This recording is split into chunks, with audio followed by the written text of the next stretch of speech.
Professional basketball has returned to U.S. Cellular Coliseum in Bloomington as the MPBA hosts a doubleheader. The first game taking place between the Gateway Steam and the Lima Express. Good afternoon, everyone. I'm Craig Fada alongside Nate Garlock. We will be bringing you all the action today from U.S. Cellular Coliseum. The MPBA had been here last year as the Bloomington Flex played and the postseason tournament was held here. There will be another doubleheader here on March 13th. There will also be the postseason tournament held here again this year. So very glad you can be with us on MPBA.TV. We are moments away from the national anthem and starting lineups. When we come back, we will have a quick breakdown of this game, and then we will throw it up at 12:05 p.m. Central Time. Once again, Lima Express and Gateway Steam, just 5 minutes away from tip-off. We are back in 2 minutes on MPBA.TV.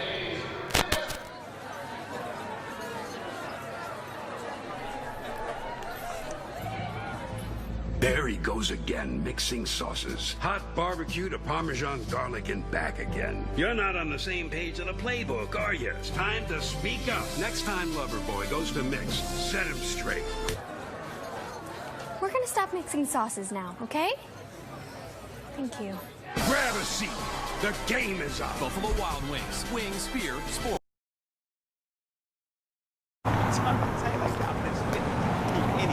Look at dude right here in them tight old slacks. Oh, look at that hairline, man. It's way pushed back. And that tie's mad ugly. It's a horrible pick. Somebody get me some pills. This dude is making me sick. True that. All right. Okay. Hold on to my clean shirts and please don't get them dirty, cause I know you're gonna drool when you hear me getting wordy. Cause I'm a walking, talking, smacking human encyclopedia. You thought I'd stop there, but now I'm getting greedier. I'm a promotion in motion, and by now you got the notion that I got strategic plans coming out my ears. My key points and decks will bring y'all to tears. Turning pennies into dimes, I shift paradigms. But how you gonna let a marketing rep rip your rep and slip adept rhyme schemes in that your mind only dreams in? I bet you all wonder why my rhyme is so tight. I did stay at a Holiday Inn Express last night. Thanks. Stay smart. Stay at a Holiday Inn Express. No more, it's none of my business. No more, he didn't mean it. No more, not my problem. No more, she was flirting with him. No more, she was asking for it. No more, boys will be boys. No more, I'll say something next time. No more bystanding. No more ignorance. No more excuses. No more.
Welcome back to U.S. Cellular Coliseum in Bloomington.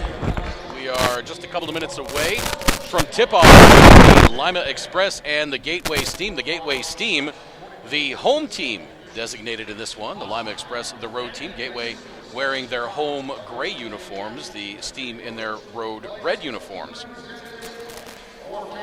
Gateway comes into this one having played only one game this season so far. They lost that game 138-128 on January 10th to the Pontiac 66ers.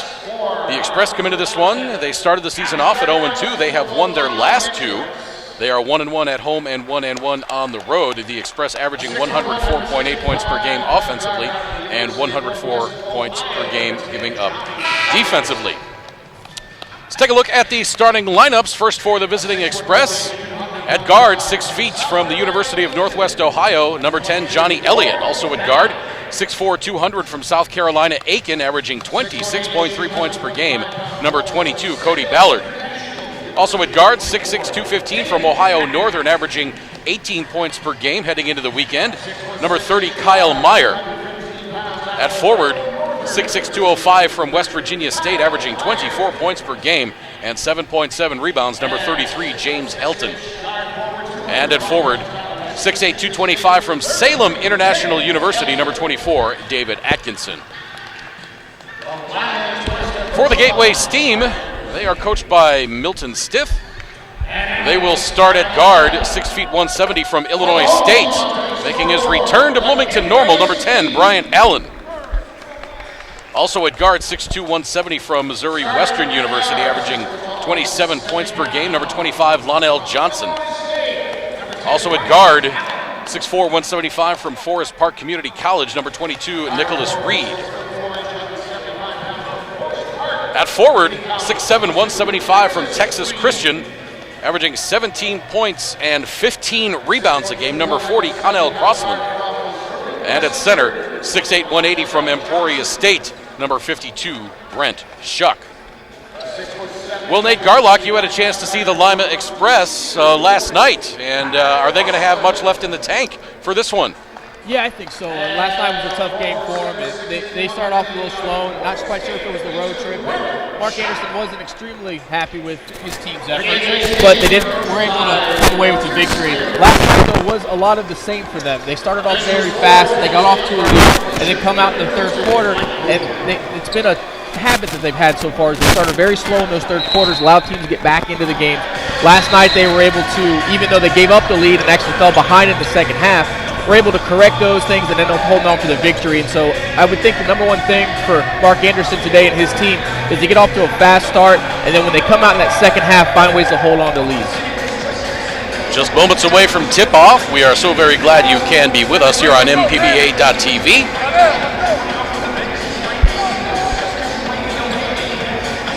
It's going to be Connell Crossland jumping against David Atkinson.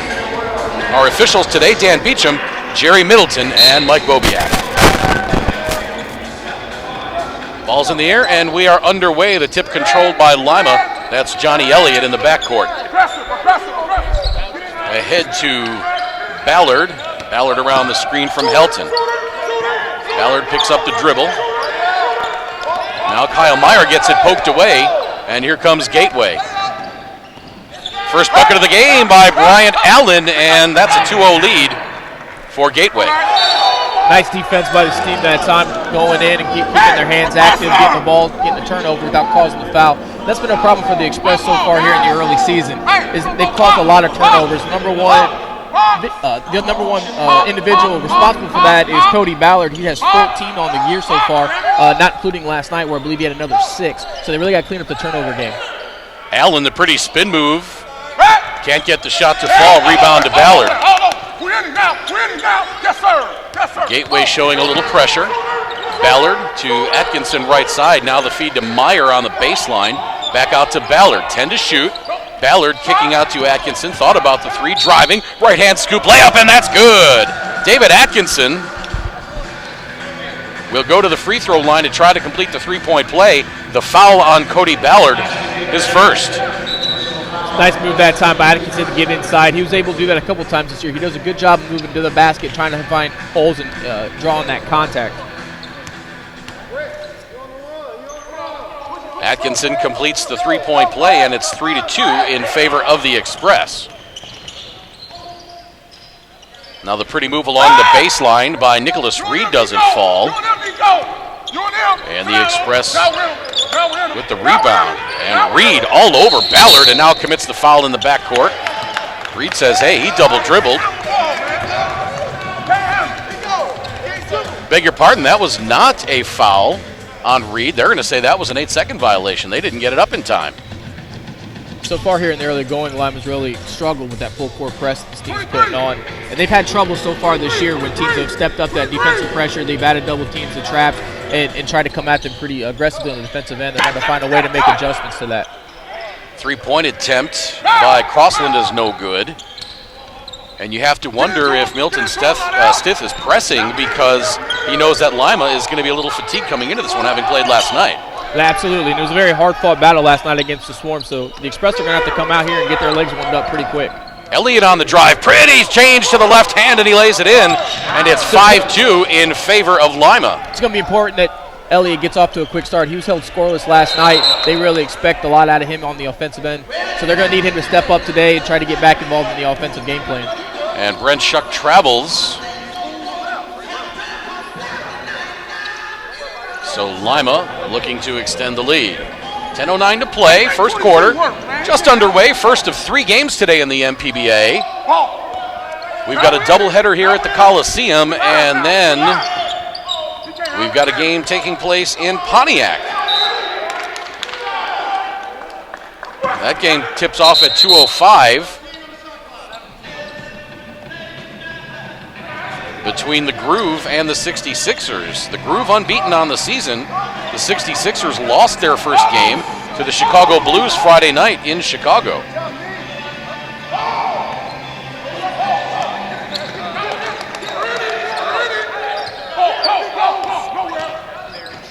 Now driving baseline is Atkinson. That won't go. And rebound to Gateway. Johnson. No. Rebound by Atkinson. 5-2 in favor of Lima. Helton works his way into the lane.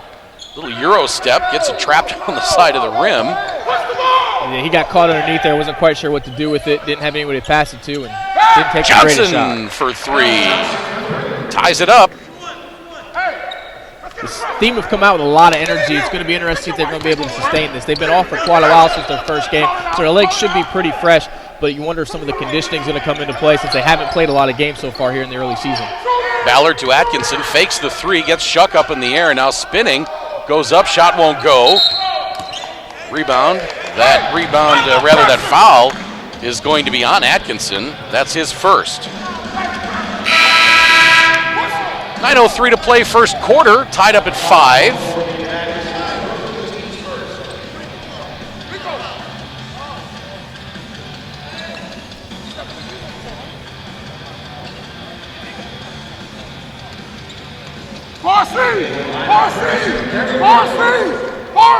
Elliott into the front court.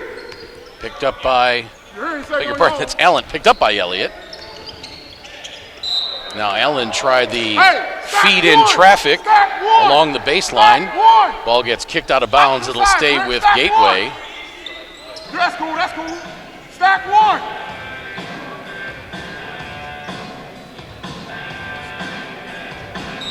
Shuck to inbound. Left side to Bryant. Back to Shuck at the left elbow. Now out to Crossland. Crossland picked up by Meyer. 4 on the clock. Crossland kicks out. Bryant for 3. That's no good. Rebounded by Atkinson. Coming up on 8.5 minutes to play. Ballard. And an offensive foul called on Kyle Meyer. That's his first.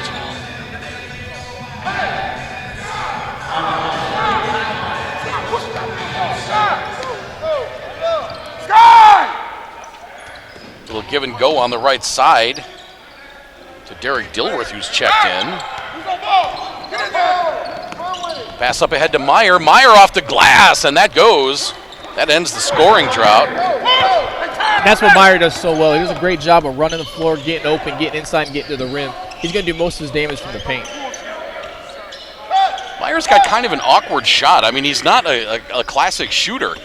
But he finds a way to get points. Exactly. He works on it. It's not one of those things that is, some people think it might be a mistake or, the ball's slipping out of his hands. If you watch him during warm-ups, he practiced that little push shot trying to see if he can't get that thing to go.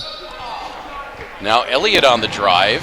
Shot won't go, but he does draw the foul. That's going to be on Connell Crossland, his first. Going to have to watch Elliott here. It looked like he just pointed to Mark Anderson and said he pulled his hamstring. So that's going to be a big loss for them if he has to come out of this game for a long period of time. And up immediately is Ed Jenkins. Free throw too strong for Elliott. Sitting down for Gateway is Bryant Allen. Coming in is Brandon Goss. Goss played in the MPBA last year for Gateway. Second free throw by Elliott is good. 8-7 now in favor of Lima.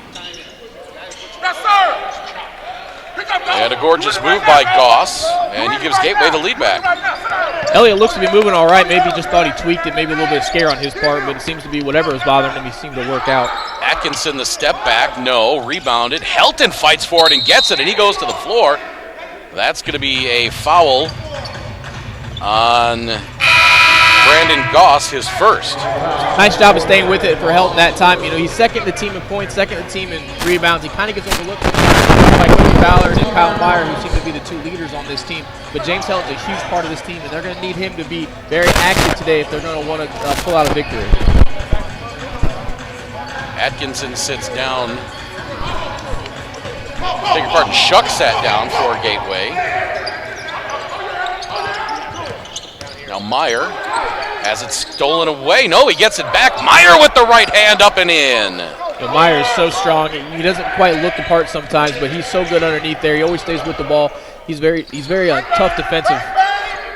Three-pointer is no good by Leonard Bryant. Bryant is the one who replaced Shuck, and Ed Jenkins came in for Johnny Elliott. Stack one! Stack one! Now coming on for Gateway is Anthony Good. He's going to replace Lonell Johnson. This team have found openings. They've had their opportunities. They just haven't been able to find the bucket yet. Hopefully they can find a way to get some of these shots to fall. And a backcourt violation against this team. They tried to throw it in from under their own bucket and threw it past the half-court line. You can't do that.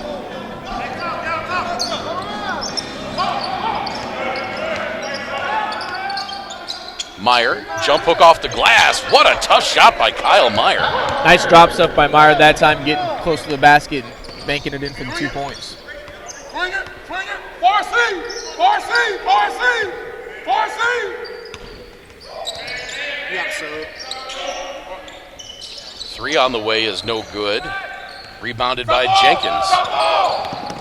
Jenkins pulls it up, gives it to Helton. Helton tried to attack the right side, but nothing was there. Now he loses the handle, and that goes out of bounds.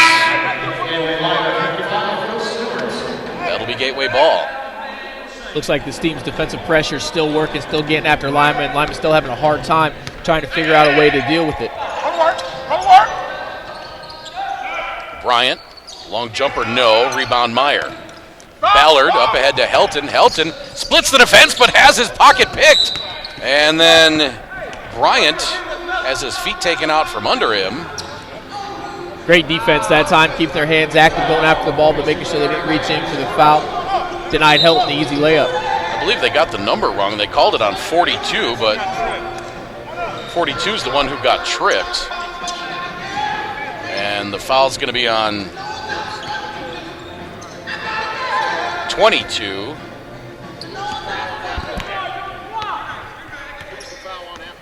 I think it was on Ballard, 22, and that would be his second.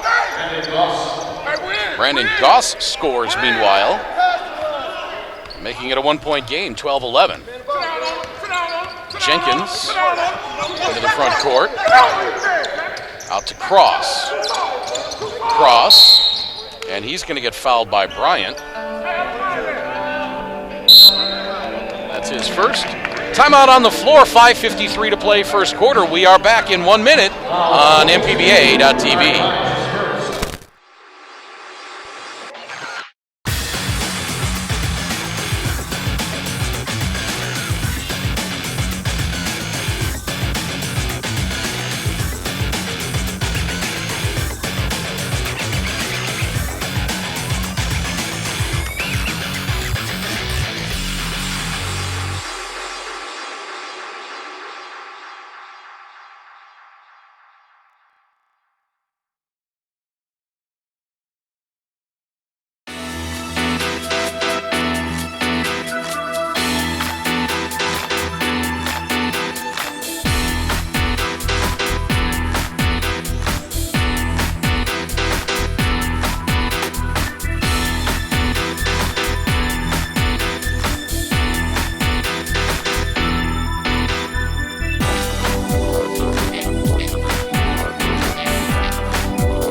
Welcome back to U.S. Cellular Coliseum in Bloomington. We are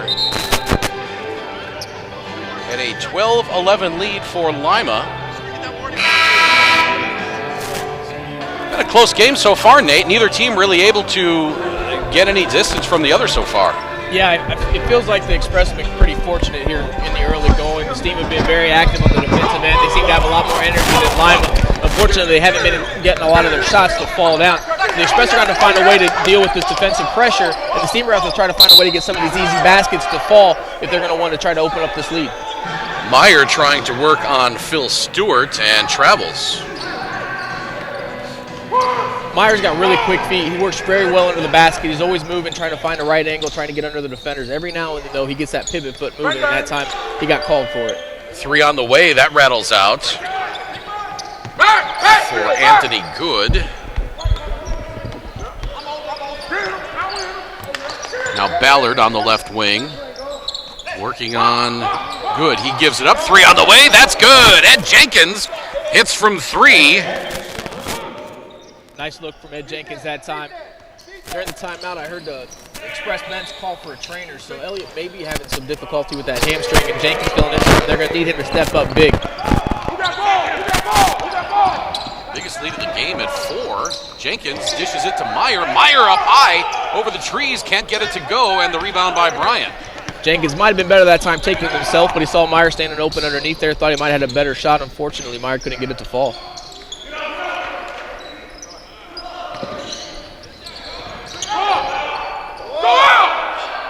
Bryant working hard in the lane, but could not finish. Now Helton.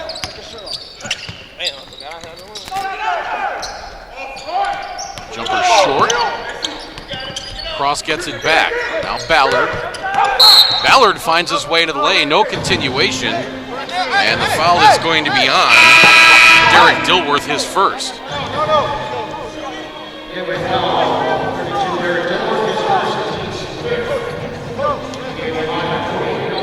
15-11 in favor of Gateway. Biggest lead of the game.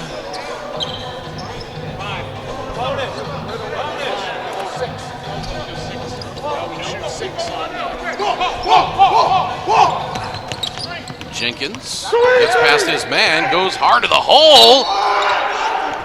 And a foul called as Jenkins gets the shot to go. Tough shot by Ed Jenkins. The foul is going to be on Kendall Boyd.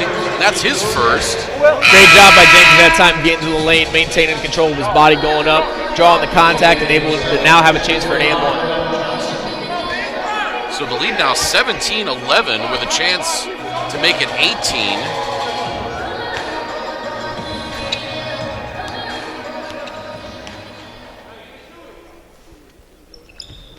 Jenkins hits the free throw, and it is a three-point play. And it is an 18-11 lead. Spread it, go to work, spread it. Now Allen on the attack. Ball gets poked out of bounds. That'll stay with Gateway. Opposite stack, opposite stack. Jenkins is a nice little spark for Lima so far here in the first quarter, coming in, throwing in for Elliott. Gave him a quick 6 points. He's active on the defensive end. That time he's able to get his hand on the ball. Deny Steam the easy layup, and didn't quite get the turnover, but he did get the ball out of bounds, and Steam now has to try to reset and see if they can't get themselves a nice shot to stop this little run by Lima.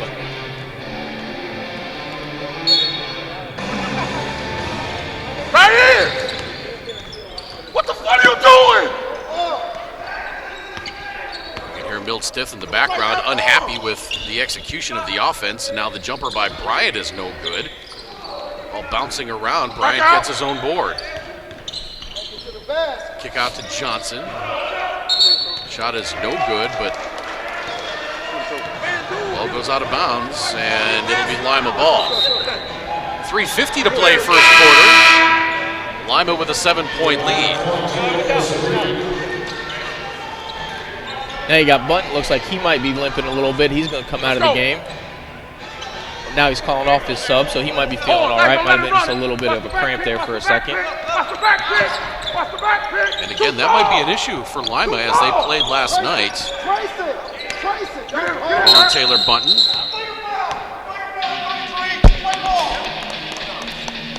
And a flagrant foul called against James Helton. Helton came down. He tried to complain to the ref about getting poked in the gut there that time. They came right in there and brought the elbow up to the face. Helton's had a little bit of times, a little bit of a frustration problem so far this year. You'll see at different times. Looks like some players are able to get into his head. He lets that frustration show on the court. He's really going to take care of that, or he's going to cost his team some much-needed points. So Brian Allen shooting the free throw. I did not see what Allen had done.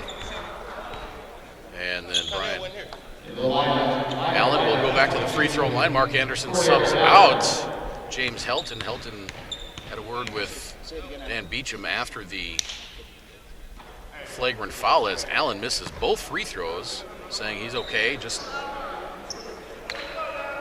getting everything under control. Not quite sure what the issue was. I didn't see what was going on there between Helton and the defender. Yeah, coming down, I wasn't quite sure what I just saw. Helton start walking off the field or off the court to the ref, trying to complain about getting poked in the stomach, and then as he tried to set up inside the paint, he brought that elbow up and caught him underneath the chin. It was a pretty obvious call for the ref to call. Now Ballard fights his way through traffic and lays it in, score the bucket, and the foul is going to be on Nicholas Reed, his first. Nice job by Ballard that time, picking the tempo up, getting to the paint, getting to the rim there for the easy two. Now this is really where the second foul on Reed, and Ballard completes the three-point play, and it's 21-11. Push it.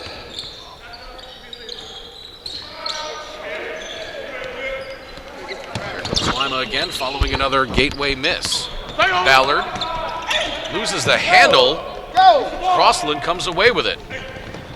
Nice fast break work, but Lima couldn't, or rather Gateway couldn't finish at the end, and now Boyd goes up. He draws the foul.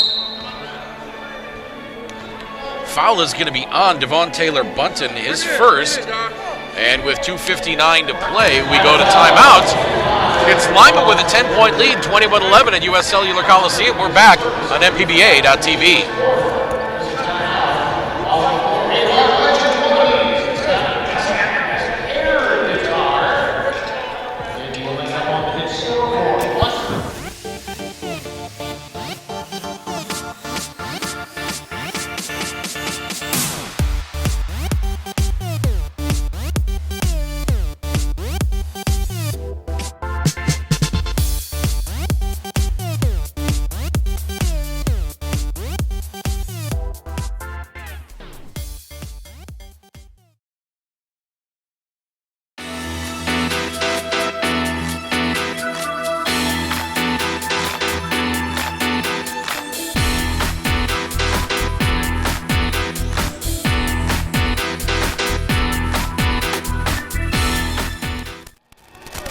Back to US Cellular Coliseum. It's a 10-point lead for the Lima Express at 21-11.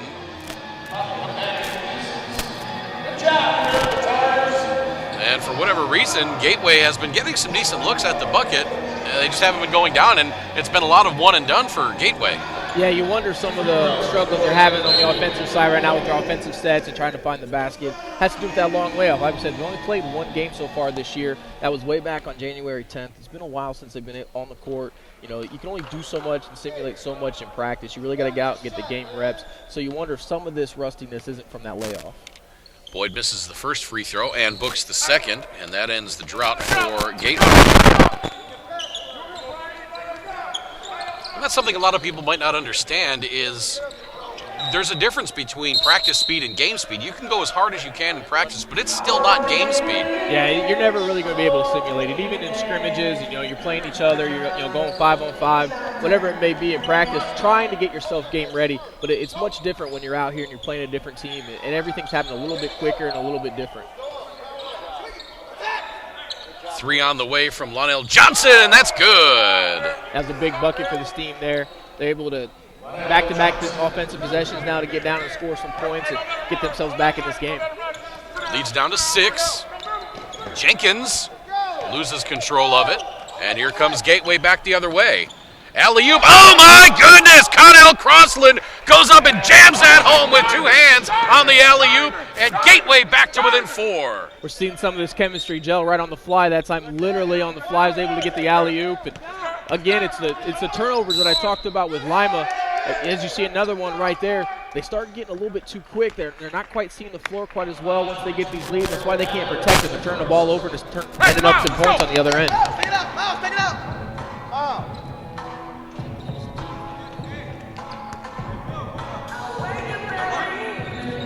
That foul was on Cody Ballard. I have it as his third, but they announced it as his first. So we'll see when we get the quarter stats.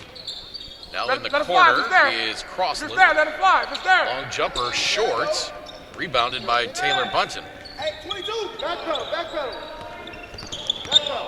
Taylor Bunton, pounded by Nicholas Reed, finally has to give it up to Jenkins. Jenkins bounce pass into the corner to Cross. Cross, pass to Marcus Montague. His shot won't go. And the rebound to Johnson. Harvell, fade away in the lane. That finds its way home. Steam are starting to finally find their touch on the offensive end, starting to get some of these baskets that weren't falling for them earlier to finally start going down. And the lead is down to 2, 21-19. Ballard hanging and won't go, gets his own rebound. Back underneath to Devon Taylor Bunton, and that stops the bleeding from Lima. They go back up by 4, 23-19. Great court vision by Ballard that time. Instead of turning around trying to take the bucket, he found his teammate wide open underneath. And the moving screen now called on Connell Crossland. That's his second. 53.2 seconds to play in this first quarter. Gateway had trailed by 10. They got it to within 2 a moment ago. Jenkins between the rings, right side to Devon Taylor Bunton. Around the screen by Cross. Bounce pass into Cross, stolen. And Gateway's got it. Up ahead to Bryant. Bryant feeding Harvell, and his shot goes up and in. Nice strong move by Harvell that time going in. You had to think he thought contact was coming, but he still took it up strong, and Lima wasn't able to deny it. Good defense there by Leonard Bryant as he jumps in and knocks the ball away.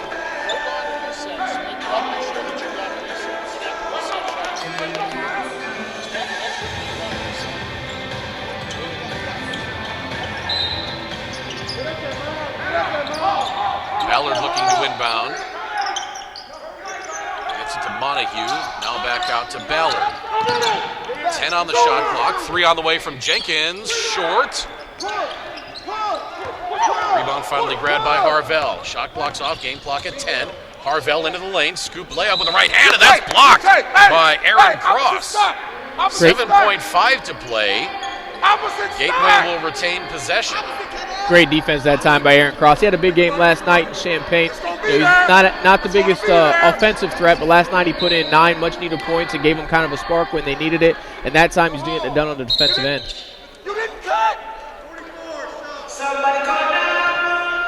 And a foul called against Miles Harvell as he was trying to get open.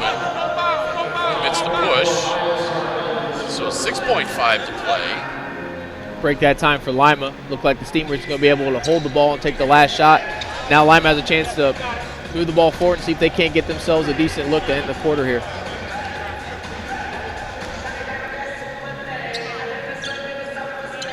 Pressure that up.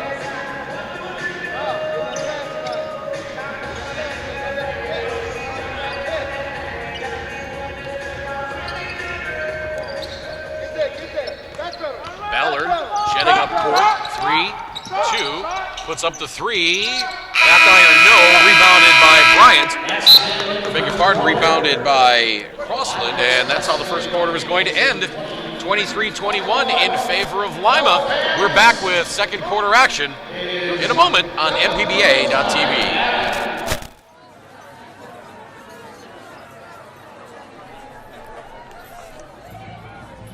There he goes again, mixing sauces. Hot barbecue to Parmesan garlic and back again. You're not on the same page of the playbook, are you? It's time to speak up. Next time Loverboy goes to mix, set him straight.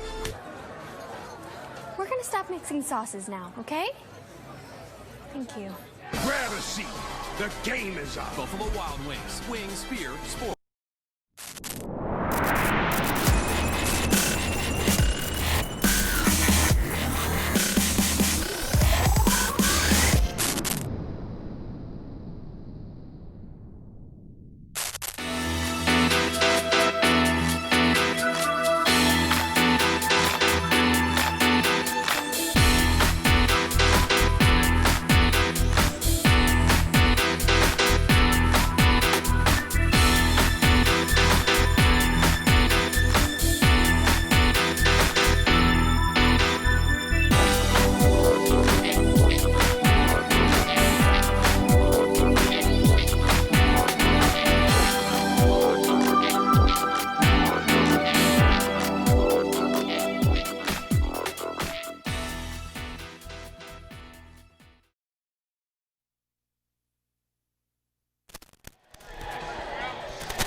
Welcome back to U.S. Cellular Coliseum in Bloomington. Heading into the second quarter, the Lima Express lead by 2.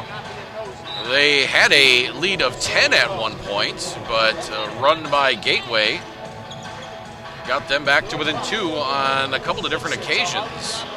Kyle Meyer leads Lima with 6 points. Ed Jenkins also has 6. Lonell Johnson has 8 for Gateway, leading rebounder for Lima. Ballard and Meyer each with 3. Lonell Johnson has 2 boards for Gateway. This team did a great job there towards the end of that first quarter, getting back in this game. They were down by 10, but they stuck with what was working. They kept their tempo up. They were finding ways to get to the basket. Finally, some of those buckets were starting to fall for them. Ballard working on Bryant.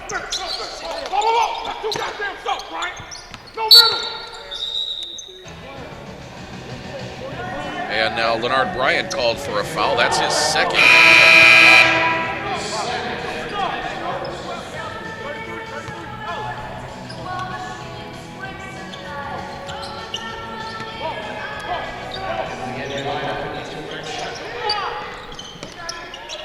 Good sign for Lima as you see Johnny Elliott come back into the game, start the second quarter. Just a surprise to a lot of people is going to be he's the team's leading rebounder. Going into last night, he was averaging 8 rebounds a game, which was tops on the team. He's a big part of what they do. There he is. Cut. Come forward. Come forward. Come forward. Come forward. Now they're trying to get the ball along the baseline, but good defense by Lima. Go to work, Brian. Brian, got 8 seconds. Now Brian Allen gets it left side. Shoot it. Now the 3 from the corner, Leonard Bryant. That's good. That's going to be a 2-pointer. We are tied at 23. Great job by Bryant that time. Shot clock was winding down. He didn't rush his shot, though. Got the head fake, got his defender in the air, was able to go around and get him a better chance at his shot, was able to convert. Now Helton tries to feed Cross. Cross loses the handle. Go for it. Go for it. Go for it. Lima gets it back. Elliott's turnaround jumper is up and good. Nice job that time by Lima, not letting the steam get out and run on them, kept their hands active, was able to get a turnover and get some points off that turnover.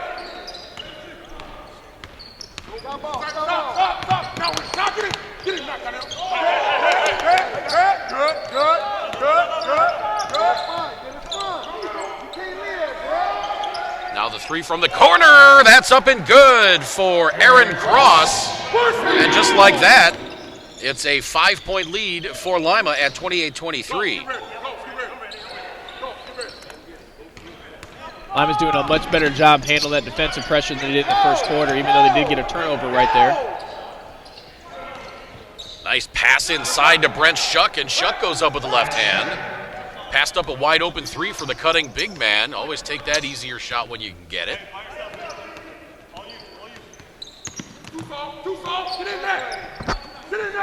Don't forget, coming up at 2:05 on MPBA.TV, it's the undefeated Windy City Groove and the Pontiac 66ers. We'll have that game on MPBA.TV.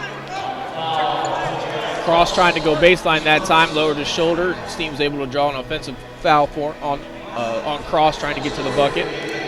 First foul on Aaron Cross. Hey, 4C out of box. 4C out of box. Out of box. Go. Get out of there. Get out of there. Back. Ballard. Stop ball. The burst up court, giving it to Helton. Helton, a little up and under move, goes glassing in. Great job running on the floor that time. They had numbers. Ballard found Helton cutting. They were able to get the easy layup, and now they draw the offensive charge on the other end. Second foul against Brandon Goss.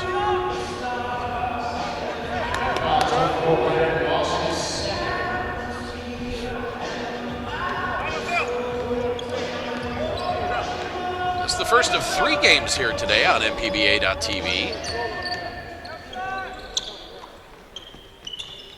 Cross's shot misses. Coming up at 3:05 Central Time, we've got the Champaign Swarm looking for their first win on the season, taking on the St. Louis River Sharks. Nice job that time by this team getting to the basket. Teammates staying with it, able to tip it back in. All over. Sit down on him. Sit down on him. Get in that dance. Helton's jumper catches back iron and won't go. Now here comes Gateway. Yes, sir. And Helton gets called for the block. Good. You got one. Let's go. That's 2 on Helton. Good work. Way to go.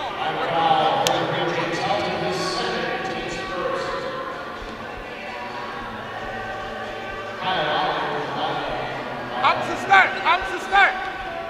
Opposite stack. Kyle Meyer coming back in for Lima. 8:23 to play first quarter. Somebody's going to have to come out. There we go. We had 6 on the floor there for a second. Saw a technical foul earlier this season against, I can't remember which bench it was, but It was actually team had 6 players on the floor. Yeah, it was actually against the River Sharks. It was our first game, the opening game of the season. A guy just decided to walk right off the bench on the floor, and that cost the team a technical.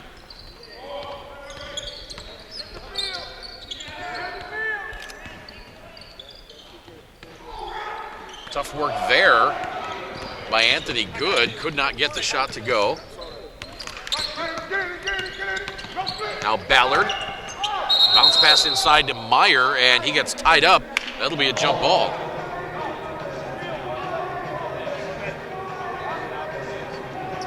Ballard and Meyer work so well together. They've been together a couple of years with the Express when they were in their former league, moving on. They know where each other's going to be. They're always moving to the basket together. They're a really good tandem for Lima. They lean on them a lot when they need clutch points. Going to be Meyer at 6'6", jumping against Good at 6 feet. Wonder if Good's even going to... I'll beg your pardon, he was jumping against Brandon Goss. I was looking at the wrong player, facing the wrong way. Now the steal by Helton and the long outlet pass. Threw it into double coverage and intercepted. Now Ballard, little skip move, puts it up off the glass, no good. Gets his own rebound, misses again. Cody Ballard can't buy a bucket there. Bad possession that time by Lima. Cody got going a little bit too far, got caught in no man's land and wasn't able to convert. Tough drive there by Derek Dilworth, and now Gateway back to within 1. Dilworth's the newest member of this team. Just got signed, hasn't played a game with him quite yet. So far here in the early going, he's been a good addition for him. Foul called against Brandon Goss, and that's his third, so he's going to have a seat here soon, I would assume. 7:19 to play, third quarter.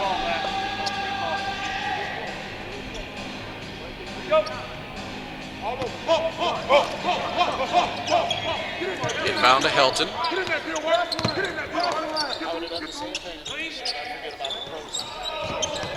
Ballard's three-pointer misses, but Gateway gets the rebound. Now the pass inside, nicely done. Meyer, shot fake, goes up and gets the shot to go. Again, it's Meyer in the paint. It's what he does so well. Ballard is not a good three-point shooter. That is not his shot. I like to see him try to move the ball around, see if they can't get a little bit better shot next time. Strong effort there by Phil Stewart, and he gets Gateway back to within 1. No, Nico, you got him. Nico, switch that with 22. Ballard to Atkinson. Good defense that time by the Steam, creating a turnover. Trying to hustle back, see if they can't make something happen on the offensive end. They pulled within 1 now here, about halfway through the second quarter. See if maybe on this possession they can't finally take the lead. The foul on Atkinson. Used that off arm to hook.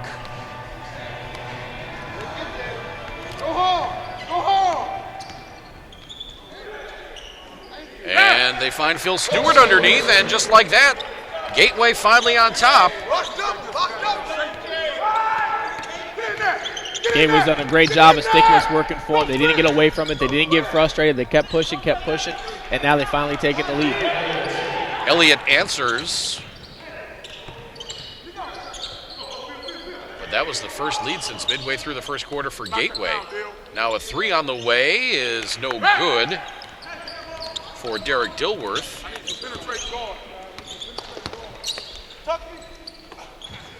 Lob inside to Helton. Back outside to Ballard. Ballard, hesitation move. Right hand scoop layup is good. Nice move by Cody Ballard. Nice job by Ballard. He's gone to that a couple times, been able to get into the paint, get to the layup. Lob back inside to Anthony Good, and he scores. Stop, guys. You and them good. A little back and forth here so far here the last minute and a half, 2 minutes. Defenses are going to have to pick it up a little bit, see if they can't get some stops. Helton's baseline jumper is good. Push it, Goss. 5:15 to play in the second quarter. Yes, sir. That's all day, Goss. Brandon Goss on the attack, draws the foul. Nice job by Goss that time getting to the lane, seeing if he couldn't finish at the rim and do the contact, which he did. Now he got time when he comes out, he has a chance for 2 points at the free throw line. Foul was on Johnny Elliott, his first timeout on the floor. We are back on MPBA.TV.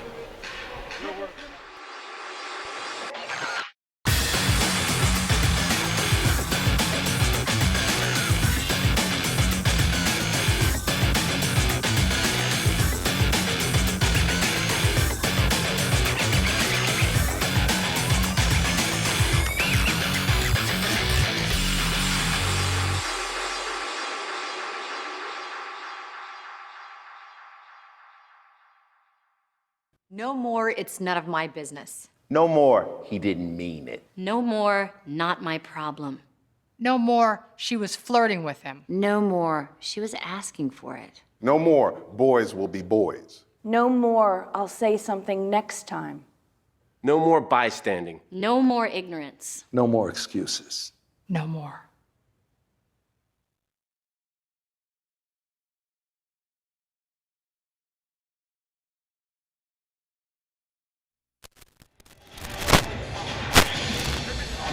Back at U.S. Cellular Coliseum in Bloomington, it's been a back-and-forth game.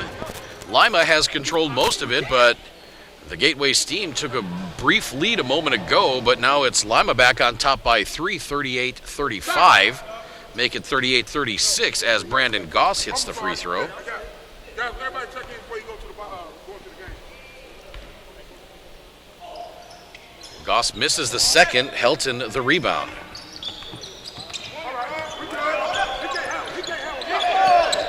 Helton loses track of it, then gets it back. Now Ballard gets it to Meyer. Meyer spinning, up and under move. Right hand hook is up and in. So good again. We talked about how quick he is with his feet, how well he can move and get around and get underneath the defenders. He did it right there for a bucket. Goss outside to Shuck. Shuck tried to push the pass inside, and it got tipped and intercepted. Now Ballard has it popped out of there. Now the long outlet pass to Miles Harvell. He goes up with the right hand, finger roll, and in. Again, another turnover by Lima, leading the points on the other end by the Steam. They're really going to need to clean it up. The Steam's doing a great job of staying active on the defensive end to cause those turnovers. Nice feed along the baseline to David Atkinson. Atkinson goes up and jams it home with two hands, and it's 42-38.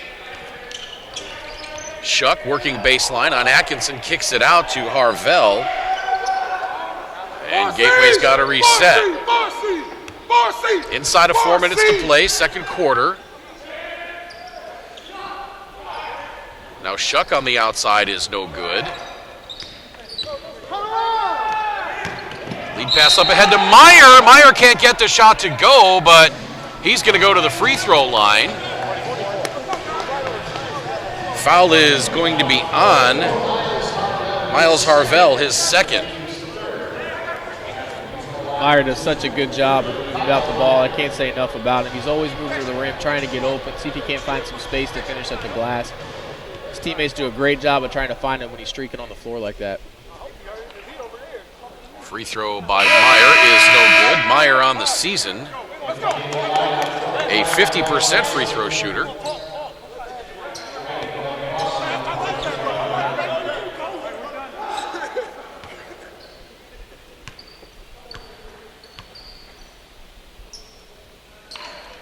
Meyer's second free throw up and in. 3:40 to play. Strong take there by Brandon Goss. He will go to the free throw line to try to complete the and one. The foul called on Kyle Meyer, his second. Goss has had a lot of success doing that so far this game, getting to the rim, trying to finish up there, drawing that contact. Meyer that time got caught underneath, couldn't get his feet set. Goss was able to draw the contact and get himself to the free throw line. Goss on the season coming into this one. A 50% free throw shooter gets that one to go. And it's back to a 2-point game.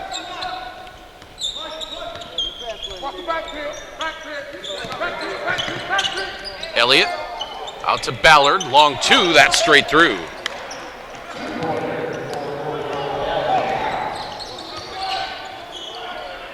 Three on the way, that's off right side. Can see that from our angle. That was going to miss right. Ball's out of bounds, and a loose ball foul called on Kyle Meyer, and that's going to be the third on Meyer with 3:18 to play in this quarter. That's not good for Lima. They really rely on Meyer. You know, he does a lot of good things for them on both the defensive and offensive side of the ball. Him being in foul trouble early like this is going to be tough for them to overcome. They're going to need some guys to step up now.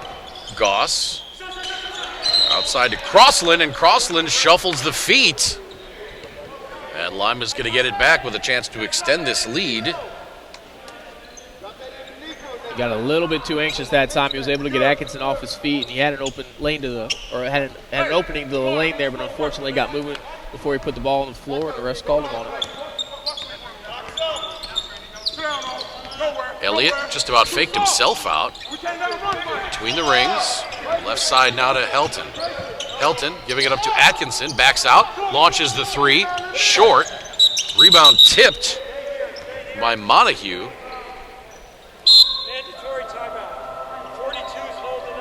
And the foul is called on Leonard Bryant, and that is his third as we come to the timeout. Lima leading 45-41. We're back in a minute on MPBA.TV.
Back at U.S. Cellular Coliseum in Bloomington, it's a 4-point lead for Lima, 45-41. 2:52 to play second quarter.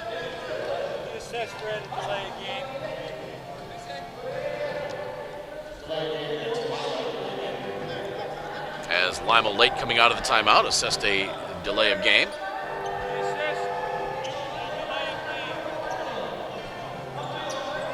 Don't forget, coming up at 2:05,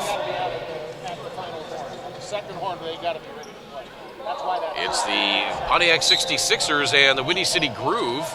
And then at 3:05 here at U.S. Cellular Coliseum, it's the Champaign Swarm and St. Louis River Sharks in a rematch of the 2015 MPBA title game played right here on this floor on April 10th. Nice steal there by Goss. Goss taking it in on Ballard. And an offensive foul called on Brandon Goss. That is the fourth foul on Brandon Goss. Goss has to come out with 2:39 to play. That's going to be big for this team. He's been doing a lot for them so far here in this first half. He's been very active on the defensive end, getting turnovers, getting to the rim. And they're going to need to find a way now to get some things done without him, as he's going to have to sit down with them 4 fouls. You cannot afford for him to pick up a 5th one here late in the second quarter. Elliott working on Bryant. Bryant Ellen, I should say. Now Helton pulling up baseline. Tough shot by James Helton.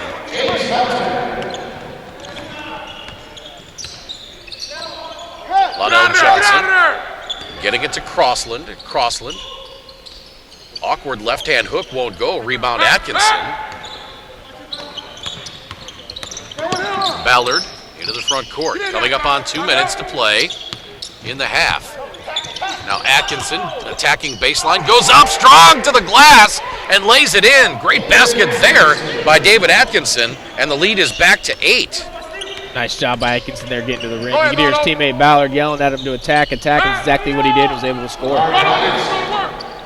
Bryant answers at the other end.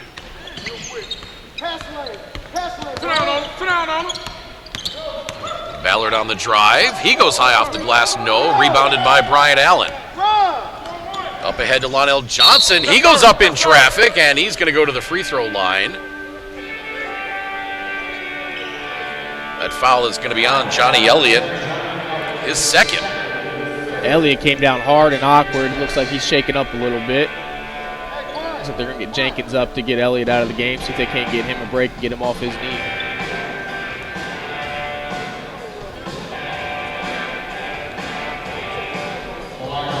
They had Jenkins ready to go anyway as a sub, so they're letting him in. Got a sub.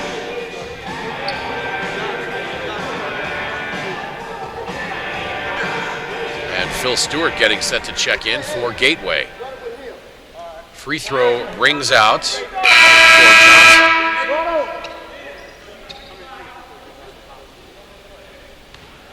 Johnson. Sitting down for Gateway is Leonard Bryant. Second free throw is up and through for Johnson.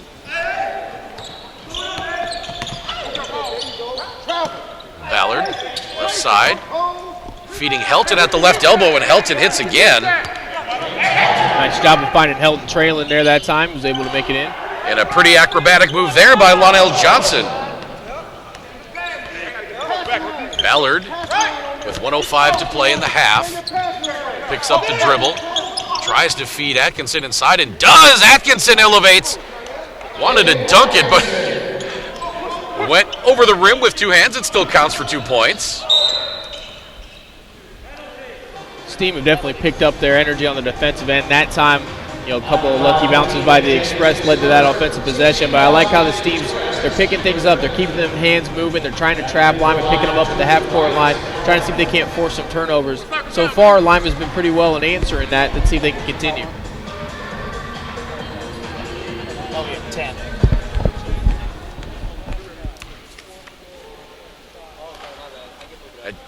Lima foul was on Johnny Elliott, his third.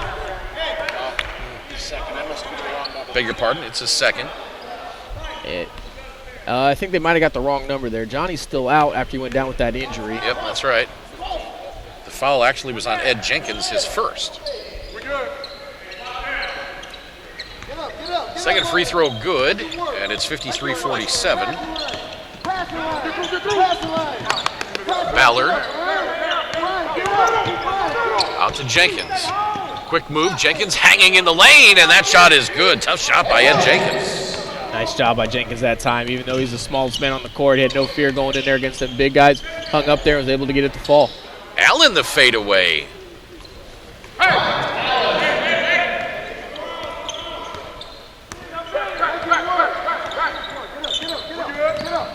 Jenkins back to Helton. And a foul called on Gateway's number 40. That's Connell Crossland, and that's 3 on Crossland. So foul trouble for Gateway. Goss has 4, Crossland has 3, Bryant has 3.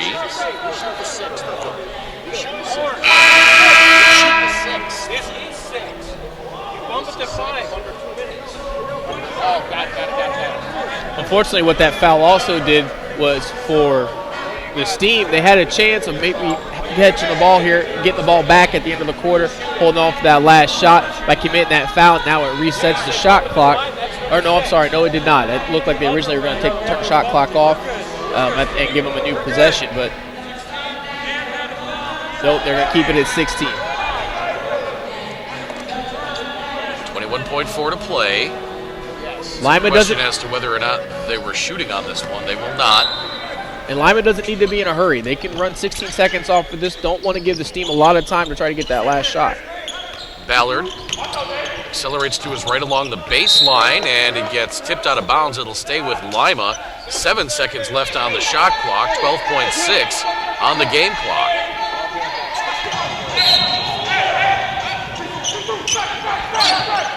Throw into Montague. They're going to reset. The game clock never started. We're going to reset it. It sounds like they're going to reset it back in 12.7 seconds. Shot clock never started that time, so Lima gets a chance here to reset.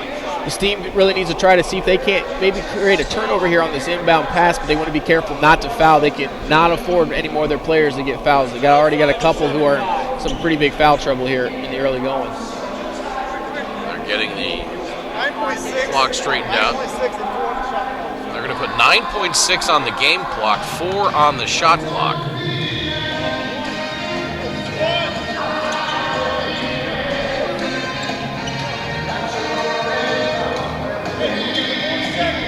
Ballard to inbound.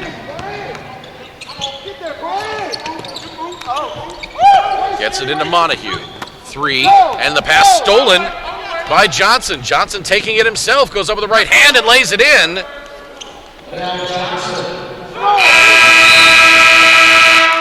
And to steal there at the end, I don't think it would have counted had it gone, but at the end of one half of play, it's 55-51. Lima leads Gateway in a back-and-forth first half. Men entertaining basketball. When we come back, we will have a statistical breakdown of this first half. This is MPBA.TV. No more, it's none of my business. No more, he didn't mean it. No more, not my problem. No more, she was flirting with him. No more, she was asking for it. No more, boys will be boys. No more, I'll say something next time.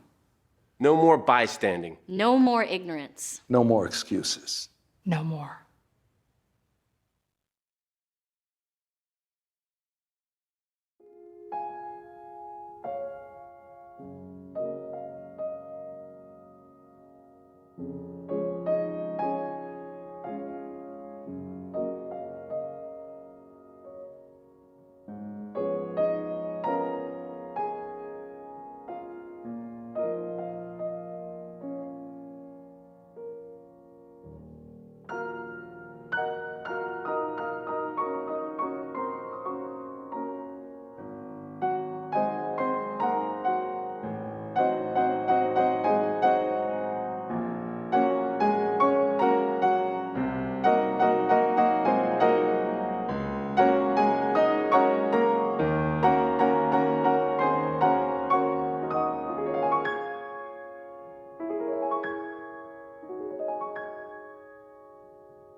Look at dude right here in them tight old slacks. Oh, look at that hairline, man. It's way pushed back. And that tie's mad ugly. It's a horrible pick. Somebody get me some pills. This dude is making me sick.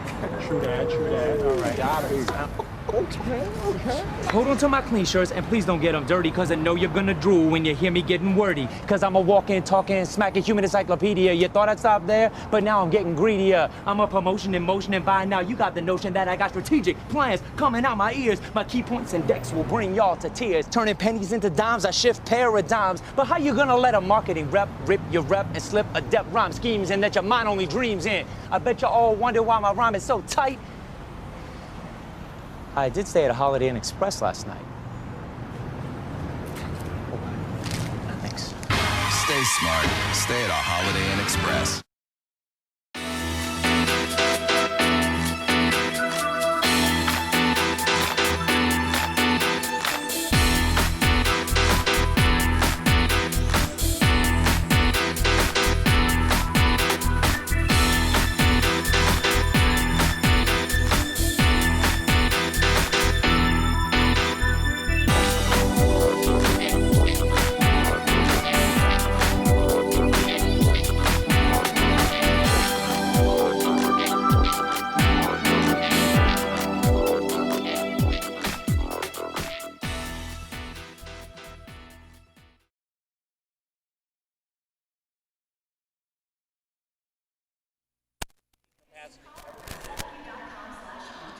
Welcome back to U.S. Cellular Coliseum. It's halftime of the first game of our doubleheader here. We've got another game starting at 2:05 in Pontiac as the 66ers host the Windy City Groove. The Groove go into that one at 3-0. The 66ers at 3-1 after their Friday night overtime loss to the Chicago Blues. Our third game here today will start at 3:05 p.m. Central Time or thereabouts, depending on the ending of this one. We'll try to get it started as close to 3:05 as possible. Let's take a look at the statistics from the first half in this one. It was a back and forth first half. Lima controlled most of the first half, but not by any tremendous margin. The biggest they ever got up was 10.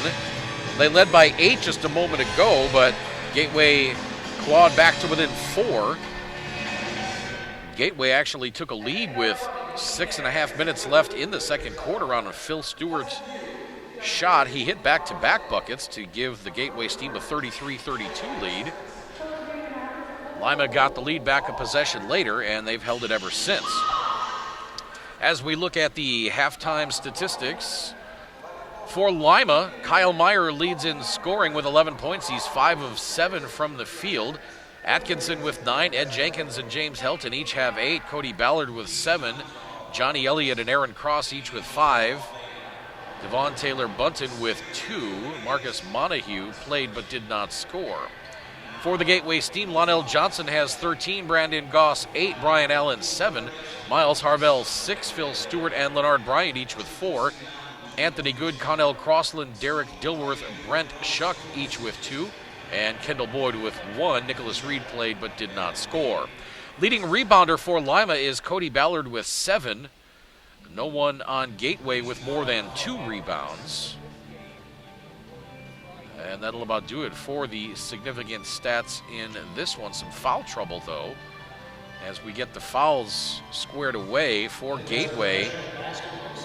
Brandon Goss has 3. Connell Crossland has 3, and Leonard Bryant has 3.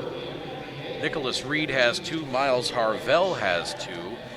Kyle Meyer has 3 for Lima, and Johnny Elliott has 2 for the Express as well. All those numbers add up to a 4-point lead for Lima, 55-51. And Nate Garlock, it seemed like every time that Gateway got close to within 2 or 4, Lima would go on a little run, put them back down 5-8. What does Gateway have to do to get over the hump in this one? For them, I think it's a lot of just trying to get back in the rhythm, get back into some sort of chemistry with each other. You know, like we talked about, they have had a long layover, but they've really struggled on the boards tonight, on both the offensive and the defensive side. You know, right now they're losing the rebounding battle 23-12 to Lima. And in their first game, they were dominant on the boards. They had almost 48 rebounds in that first game, and so far they've had a real tough time. You know, Lima's got 19 defensive rebounds, which means they're limiting Gateway to just one and done, and not getting those second or third chances. Right now, this team have done a nice job of getting turnovers, getting points off of turnovers, but if they want to get back in this game, they're going to have to start hitting the boards a little bit more, getting some of them rebounds, and they struggled from the free throw line as well. They're going to need to start converting on some of those. Speaking of free throws, as we look at the team stats, the Express 5 of 7, the Steam just 5 of 11. Gateway 20 of 41 overall from the field. Lima 22 of 33 from beyond the arc. Lima 2 of 9, the Express 2 of 8. Rebounding advantage heavily in favor of Lima, 23-12, but Gateway owns the edge on the offensive glass, 5-4. 11 turnovers, Lima 6 for the Express. I beg your pardon, 6 for the Steam. And the fouls, 15 for Gateway, 11 for Lima. Once again, the score at halftime, the Express 55, the Steam 51. When we come back, it'll be second half action from U.S. Cellular Coliseum in Bloomington on MPBA.TV.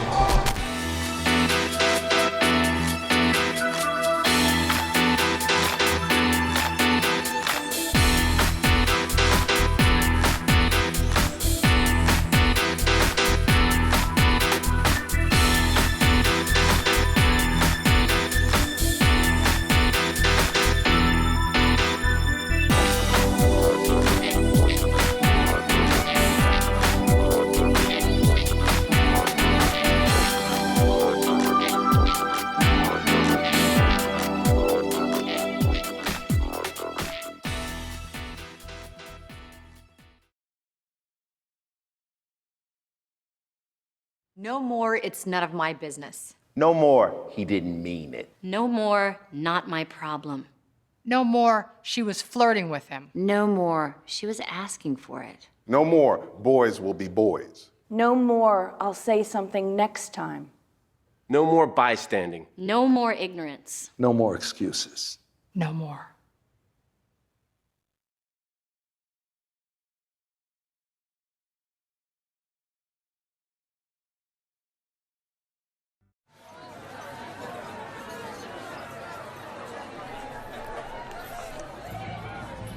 There he goes again, mixing sauces. Hot barbecue to Parmesan garlic and back again. You're not on the same page of the playbook, are you? It's time to speak up. Next time Loverboy goes to mix, set him straight. We're gonna stop mixing sauces now, okay? Thank you. Grab a seat. The game is on. Buffalo Wild Wings. Wings, beer, sport.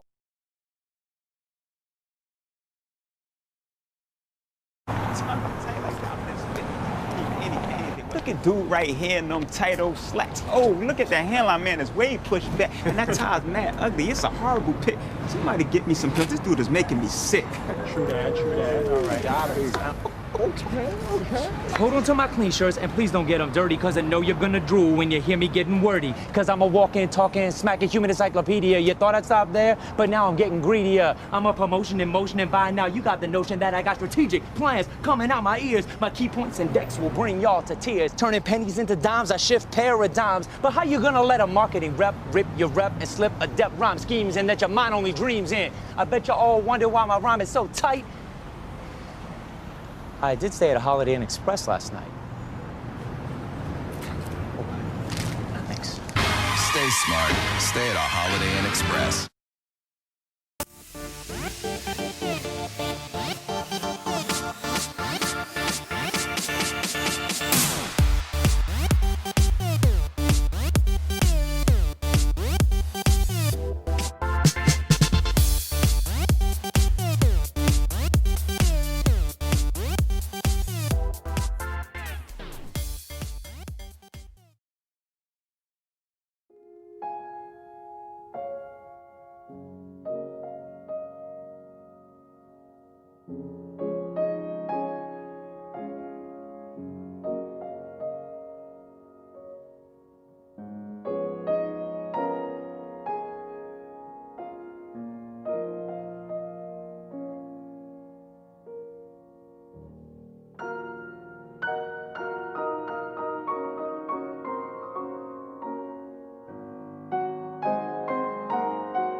Welcome back to U.S. Cellular Coliseum in Bloomington. It's a 55-51 lead for the Lima Express.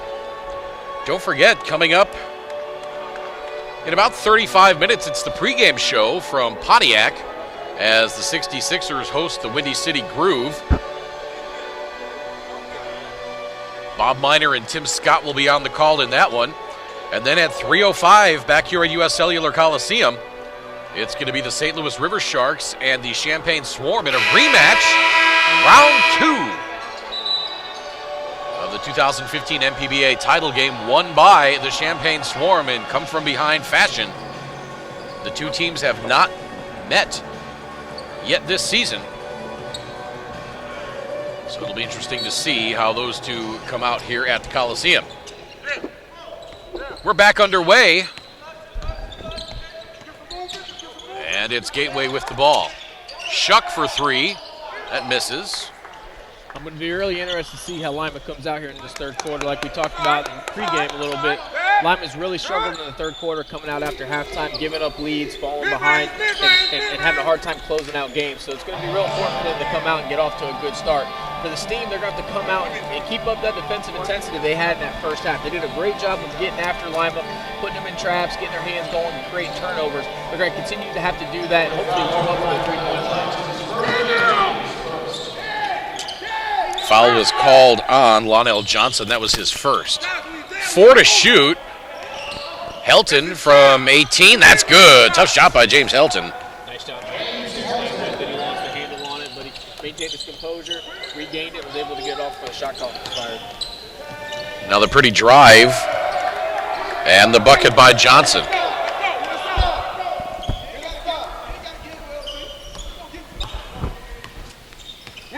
Elliott.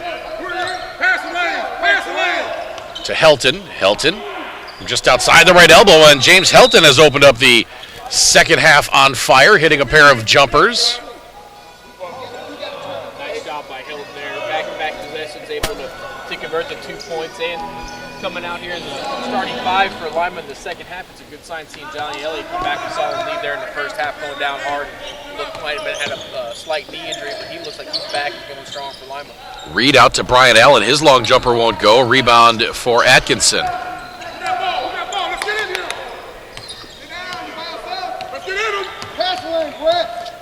Ballard feeding Helton. Helton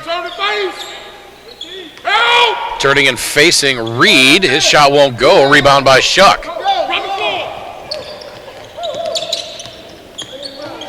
Now a pretty move by Nicholas Reed as Connell Crossland kind of tumbled on his way down the floor. He looked like he did a little acrobatic dive roll. Still a nice job that time by the Steam, running the floor and trying to get to the basket, not pulling up, attacking, and getting to the rim. Elliott the crossover to get away from Brian Allen. His jumper was an air ball. And then a nice shot by Nicholas Reed with the left hand. Nice hesitation move that time. Went up, instead of trying to draw the contact, he went underneath and see if he could make something happen, and that time he was able to. Then at the other end answering is Atkinson.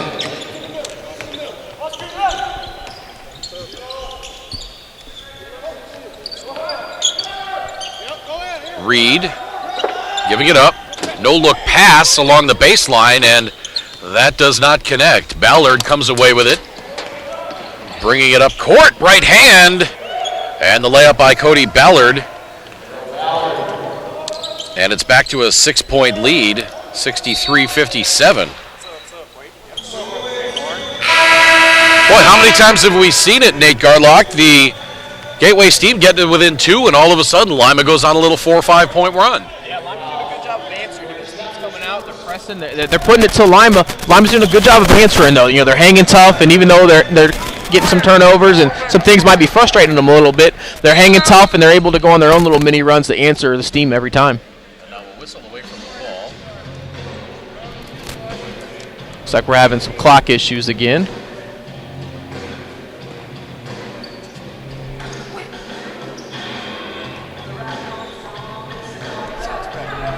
Meyer on the inbound. Spinning off the glass, no. Rebounded by Boyd. Boyd up ahead to Crossland. Crossland takes it himself and misses with the left hand. Ballard now feeding Elliott. Elliott high. His shot won't go, but he draws the foul. That's going to be on Kendall Boyd, and that'll be his second. 63-57, the lead for Lima.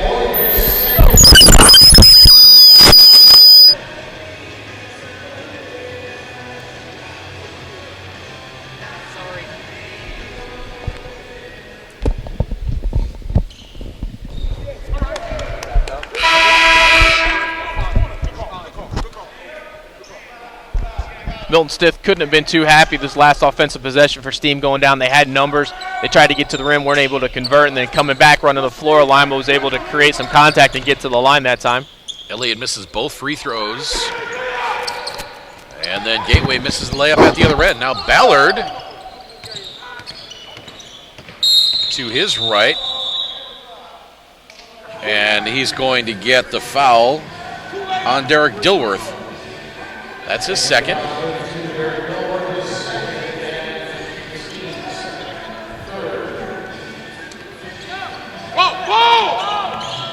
Meyer, baseline. He's got to kick it out to Ballard. 7 to shoot near midcourt. Goes around the screen and then bowls over the defender, and that's going to be a foul on Cody Ballard, his second. Crossland did a great job that time of making sure that he kept his position, didn't move his feet to draw that foul. Now Dilworth on the attack. He loses it, trying to get it to Crossland. And now Ballard has a little trouble. He gives it up to Reed. Now up ahead to Dilworth. Dilworth misses the left-hand layup. Boy, and that's, I think, 3 possessions in a row that Gateway has missed a layup. Long pass up ahead to Atkinson, and he goes up and jams it home with 2 hands. And some golden opportunities by the wayside for Gateway as the lead swells to 8. That time, Boyd decided that he was going to go ahead and take it himself and went up strong, drew the contact code for the and one. And the Steam are really going to be upset with themselves if they're not able to close this gap. They've missed some great opportunities. They've been able to get right to the rim, and unfortunately it looks like maybe just a little bit of lack of focus there, taking a little bit too easy going to the rim, took it for granted and weren't able to finish. The foul was on Kyle Meyer, his 4th.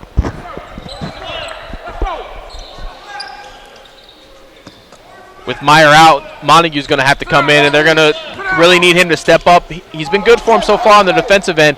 He's not much of an offensive threat, but they're going to hope that he can pick his game up a little bit to fill that gap that they lose with Meyer sitting out right now. Elliott's 3 was no good. Montague loses it out of bounds. It's going to remain with Lima.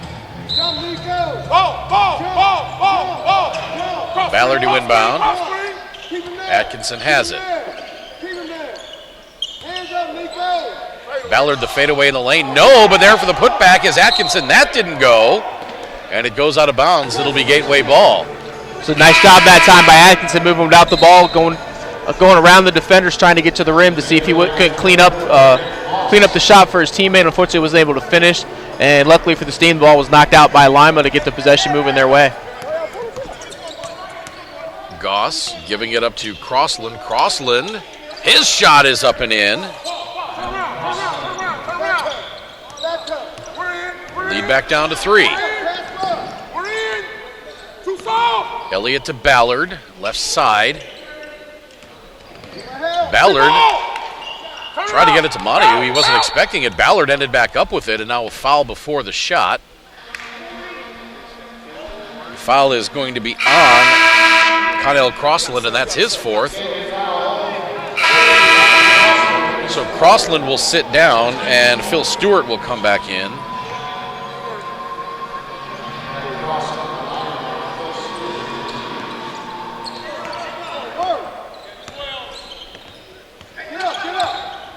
Ballard to his right, into the corner, 3 on the way. Bang! James Helton hitting from long range. He's been big for Lima so far here in the early going in the second half. They're going to need him to keep it going if they're going to want to hold on to this lead. That 3-pointer misses badly. Bounce pass into Elliott. Elliott attacks the big Phil Stewart. Shot won't go. And here comes Gateway back the other way. Goss giving it up to Johnson, but the shot rejected. Here comes Ballard. Ballard into the lane with the right hand. No. Connell Crossland might have gotten a piece of that. Lima gives it up. Now Goss, reverse layup, no. There for the putback is Derek Dilworth. He can't get the shot to go, but he'll go to the free throw line. As the foul is going to be on Johnny Elliott. That is his third. This team's still having trouble finishing at the rim, but that time they stuck with it, tried to get that second chance to go. Couldn't get it to fall, but it did draw the contact, so he's now at the line. Free throw rings in. Now Crossland sits down. Miles Harvell comes in.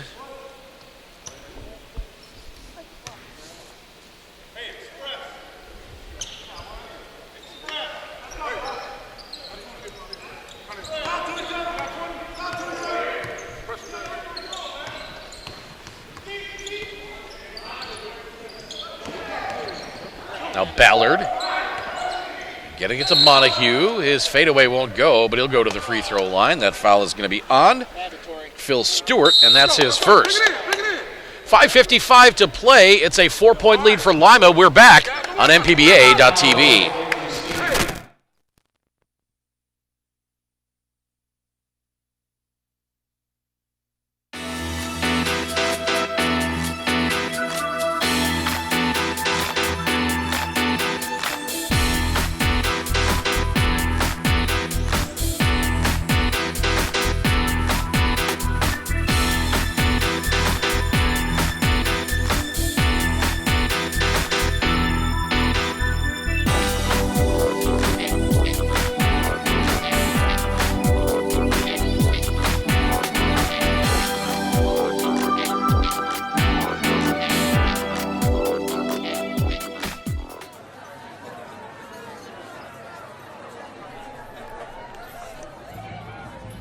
There he goes again, mixing sauces. Hot barbecue to Parmesan garlic and back again. You're not on the same page of the playbook, are you? It's time to speak up. Next time Loverboy goes to mix, set him straight.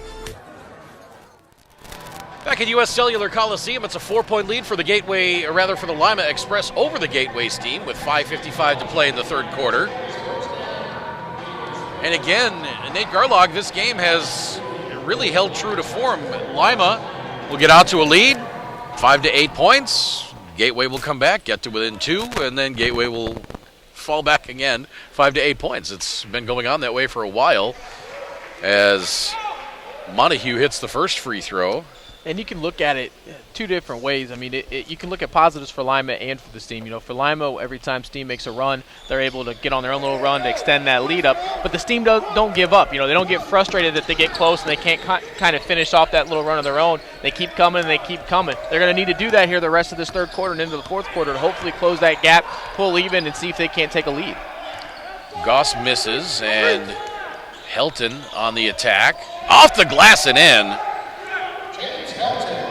Helton has been huge for the Express in the second half, helping them maintain this lead. Back to an 8-point lead for Gateway. Floater in the lane, off the glass is good from Miles Harvell.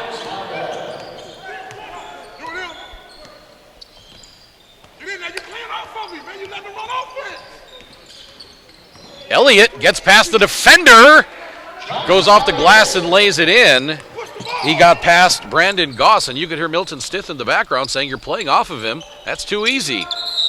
Three-pointer from the corner is up and over the backboard and no good.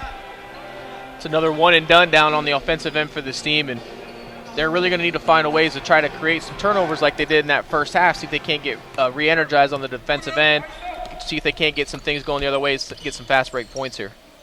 Now Goss playing up on Elliott a little more this time. He's got to give it up to Ballard. Ballard across, 10 to shoot. Helton from the left wing, yes. And Helton is feeling it right now. It seems like everything he's putting up is finding the basket. Goss feeding Harvell left side. Harvell hanging from 14, a little too strong. Rebound Montague. Kick into the corner for Helton. 3, yes! James Helton has gone on his own personal run here, and just like that, it is a 13-point lead for Lima as James Helton scores 5 straight points, I believe 7 straight points. And on that possession there, James decided that he was going to keep the ball. He's obviously feeling it, and he's got that shot down. He looked down, saw that he was just over that 3-point line, took a little half step back to make sure that it was going to be a 3 and put it up. He's got a lot of confidence in his shot right now. An 11-2 run by Lima to make the lead 13 at 79-66. We're about half an hour from the pregame show in Pontiac as the 66ers host the undefeated Windy City Groove. The Groove with a big win last night over the Chicago Blues. That was an exciting game. One night after the Groove, or rather the Blues, beat the 66ers in overtime. We almost went to overtime last night. If Ryan Jackson had hit the shot at the buzzer, we would have played extra basketball in Chicago last night, but instead, the Groove remain undefeated, and we'll see if they can remain undefeated in Pontiac today. Game time there is 2:05 Central Time. The pregame show with Tim Scott and Bob Miner starts at 1:50. And as a reminder, we've got a third game on tap in the MPBA. Second game here at U.S. Cellular Coliseum today as the St. Louis River Sharks take on the Champaign Swarm. That is a rematch of the 2015 MPBA championship game, won by the Champaign Swarm in come-from-behind fashion. Yeah, I'm really looking forward to that game. The Swarm so far been struggling a little bit here in the early going of the season, looking to get that first win. They got a lot of talent. The River Sharks have been off to a really good start, really good players. Should be a great matchup. Aaron Cross gets called for the foul. That's his second. And going to the free throw line is Leonard Bryant. That's what this team's going to have to do. They're going to have to start attacking the basket, see if they can't get some contact, get some fouls, try to get to the free throw line. They've done a better job so far here in the second half and converting at the free throw line than they did in the first half. And see if they can't crawl themselves back into this game by attacking that rim and see if they can't get some easy shots. Bryant hits 1 of 2, but Gateway gets the rebound back, and now a wide open jumper rings out.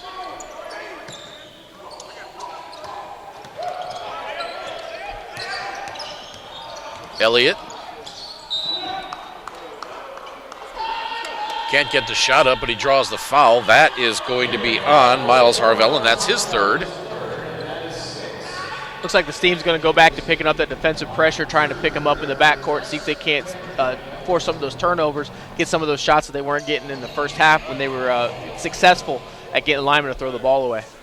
Reed, Johnson, and Crossland going to check in for Gateway with 3:51 to play. They will replace Anthony Good, Miles Harvell, and Brandon Goss.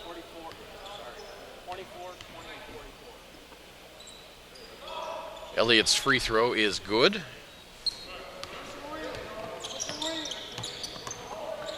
Back to a 13-point lead. Shot blocked by Helton. Elliott, bounce pass inside to Devon Taylor-Bunton, and that's good. And it's a 15-point lead.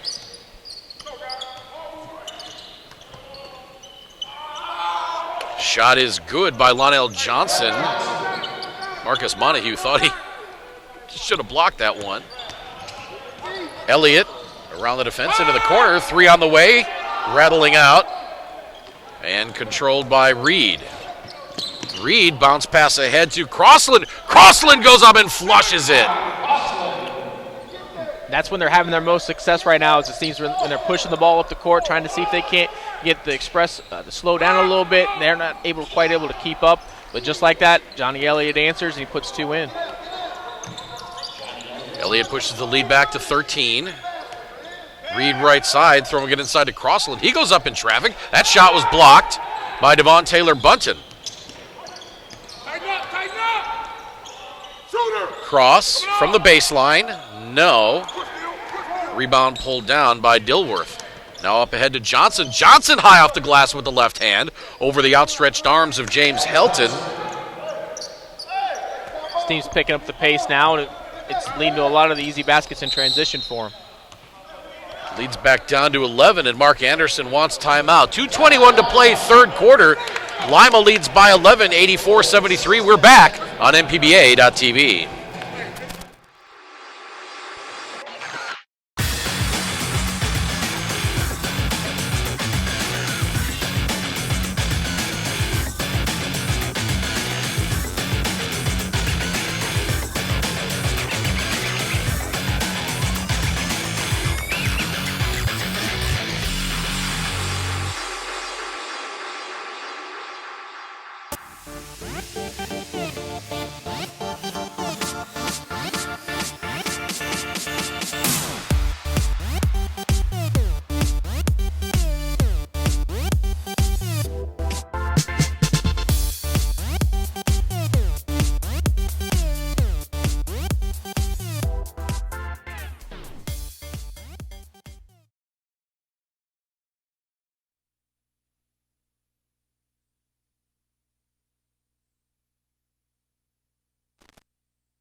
.21 to play, third quarter. Gateway trailing by 11 at 84-73. First game of a doubleheader here at U.S. Cellular Coliseum. Now Devon Taylor Bunton from just inside the left elbow. That's good. Nice shot by Bunton.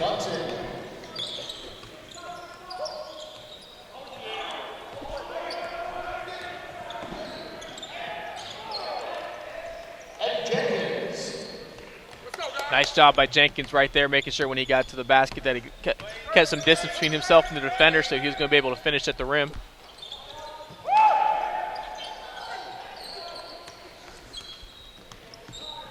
Jenkins up ahead to Devon Taylor Bunton. He goes up over the outstretched arms of Nicholas Reed and scores the tough basket. Lima's really found their offensive mojo so far here in this third quarter. They've really picked up the score, and it seems like everything they're doing is working. The lead was 17 a moment ago until that bucket by Nicholas Reed.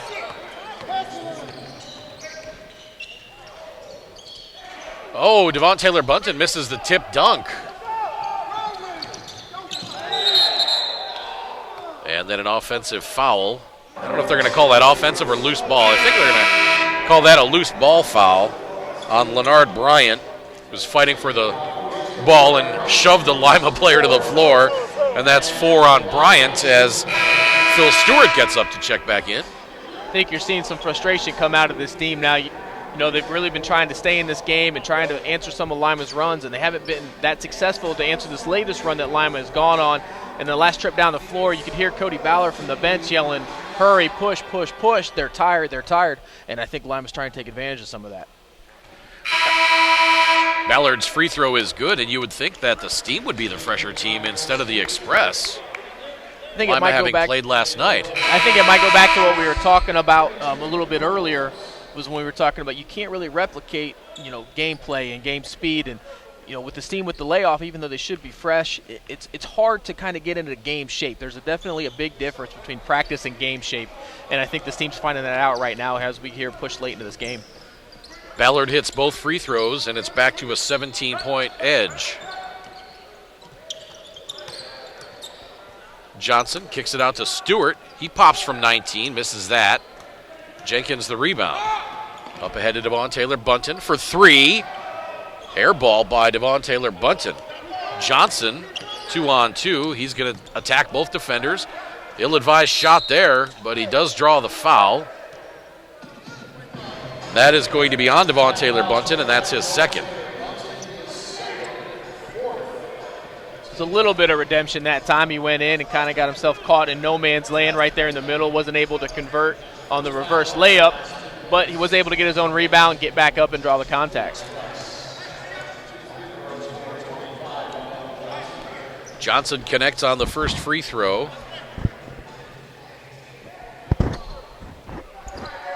And he hits both. 92-77 now. inside of a minute to play. Jenkins working on Good to his left to Ballard. Ballard into the corner. Devon Taylor-Bunton faked a shot. Now his pass gets tipped and stolen. Anthony Good leading the break. 1-on-2. Will he take it? He does. Right-hand layup is up and in for Anthony Good. Great move that time by Good going to the basket. Was able to sidestep his defender and get to the rim. And this team's not out of this game. You know, this lead is not insurmountable.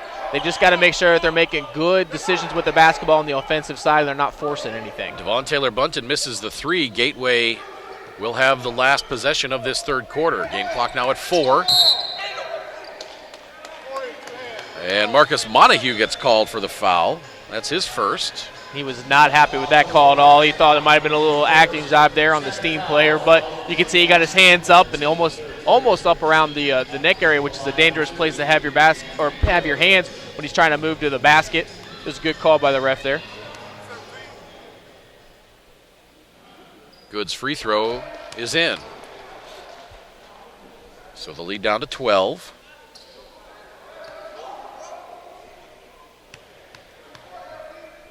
They trailed by as many as 17 a few moments ago. Second free throw is good. Lima having trouble getting the ball in. The Express can't get the ball up the floor fast enough to get a shot, and the third quarter will end with Lima on top, 92-81. We're back in 2 minutes with fourth quarter action on MPBA.TV.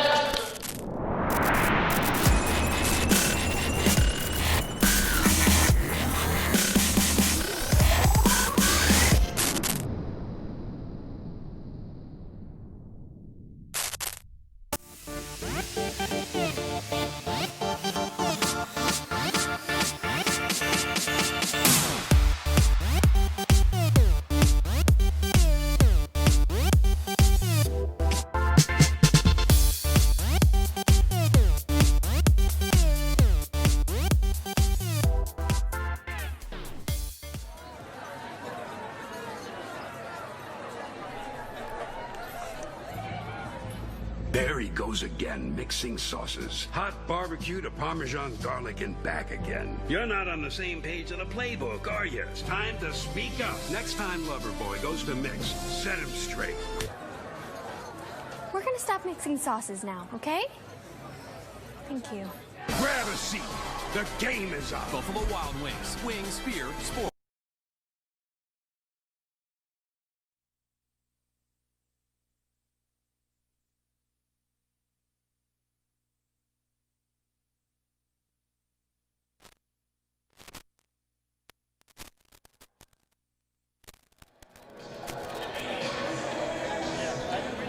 Back at U.S. Cellular Coliseum, fourth quarter action coming up.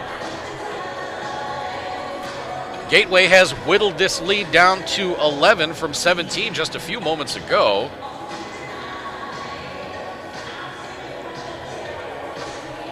As we look at third quarter stats, leading the way for Lima is James Helton with 22 points. David Atkinson has 13, Johnny Elliott 12, Ballard and Meyer each with 11, and Ed Jenkins with 10. Lonell Johnson leads Gateway with 21, no one else in double figures. Leading rebounder for Lima is Cody Ballard with 9. One more, he'll have himself a double-double. Stewart and Dilworth lead Gateway with 4 rebounds apiece. Mark Anderson has to be happy with his team coming out in that third quarter, and that's the best third quarter they've played so far this season. They're able to hold on to their lead and answer everything this team had for them. Meyer scores the first bucket of the fourth quarter. You know, and we had talked about turnovers playing a big part here in the second half for the Steam and for Lima. Lima had given up a lot of turnovers, and the Steam needed to create them to try to get some fast break points. In that third quarter, Lima only had 3 turnovers. The Steam have really got to pick up their defensive pressure, try to see if they can't create some of them turnovers. They've got to find a way of getting some fast break points, getting some things going in the transition game so they can try to climb back in this game down 13.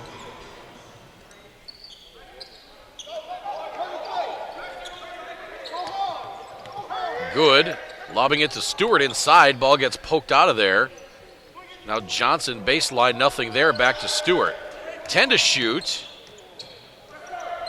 And a nice drive by Lonell Johnson, and he finishes with the right hand.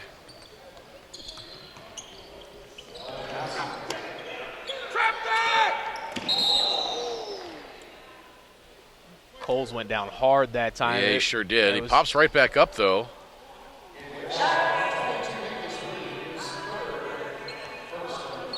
Yeah, you can hear. It's one of those where you're talking in a loud restaurant and all of a sudden it gets really quiet and you say something and everybody hears it. Well, that's what happened there. There was some noise going on and all of a sudden it got really quiet and then Coles bounced off the floor.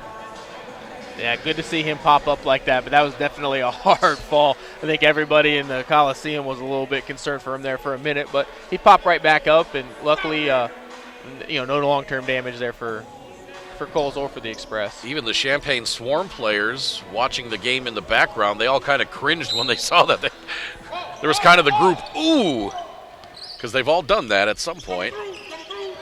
Now Ballard feeding Devon Taylor Bunton, shot blocked by Nick Reed.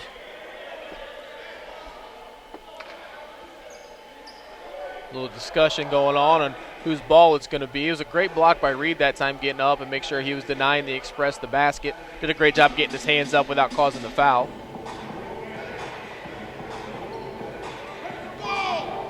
It'll stay with Lima. 10 to shoot. Lob inside to Coles. Now Atkinson. Back to Coles. Coles, as the shot clock expires, at least he got rim. Jenkins on the follow. Nice follow by Jenkins that time. Meyer was a little bit farther away from the basket, and I think he thought he was. Tried to get that turnaround hook to go, didn't, but Jenkins stayed with and was able to finish it up. Good. Giving it up to Johnson. Johnson drives, doesn't get the shot to go, but he'll draw the foul.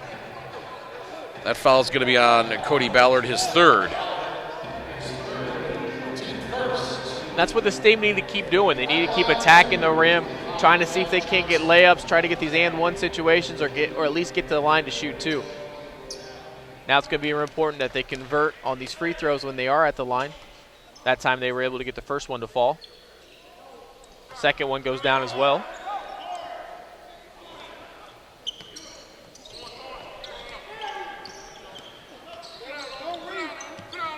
Jenkins into the corner. Ball gets tipped and then saved by Good. Here comes Johnson. Shot swatted away by Atkinson.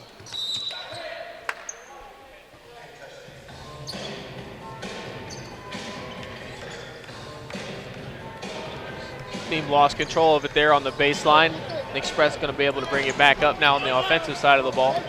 This team's doing a good job of keeping their hands going, though. They were able to create a couple of turnovers. Coles handing it to Ballard. 10 minutes to play.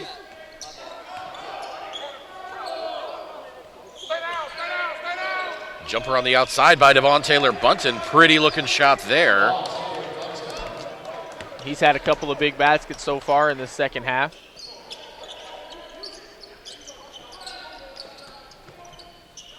Now underneath, tough shot by Leonard Bryant. Good move to get underneath there that time. He's able to finish it up for his team, and now a turnover on the other end. Gateway, yeah, they're hanging around. They had a chance at that one. Meyer's shot won't go. Atkinson fouled, and he gets the shot to go.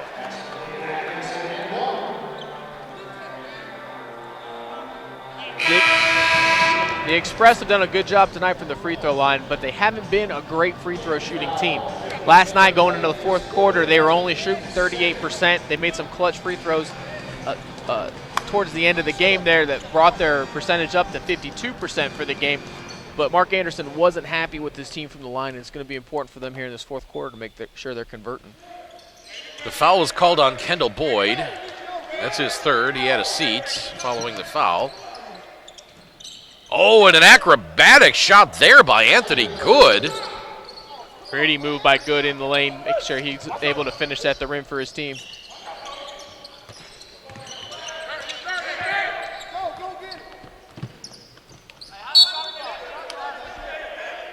Lima will retain possession after it gets tipped into the backcourt. Smart move that time by Ballard. He got caught in the trap, had nowhere to go, so he bounced it off one of the Steam players to retain possession for his team.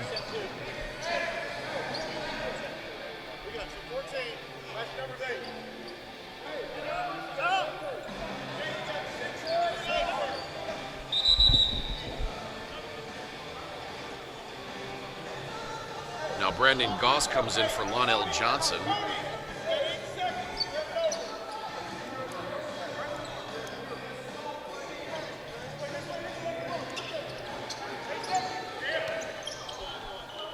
Lima gets it up in time, and then Ed Jenkins shuffles his feet. And Gateway. And this is what the Steam need. They need to force Lima into some mistakes and see if they can't capitalize on some of those. Gateway with a chance to get it to 10. Long three-pointer is short by Good. Rebounded by Bryant. Now Good on the drive. High off the glass, won't go.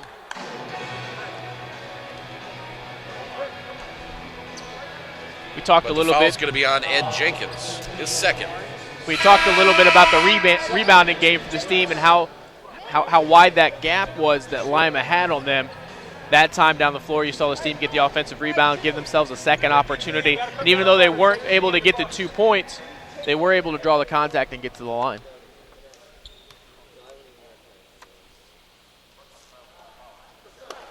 Good hits the first free throw.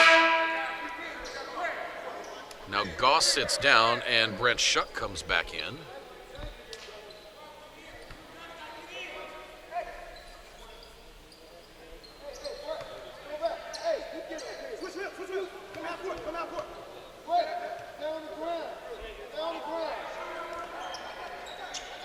Second free throw is good.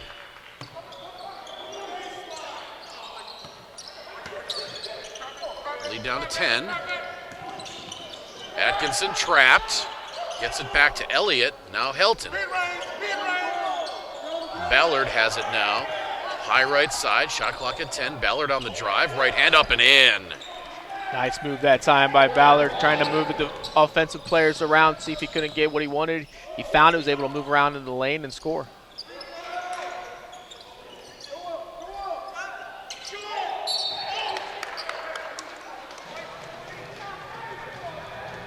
And Gateway with a couple of good looks underneath.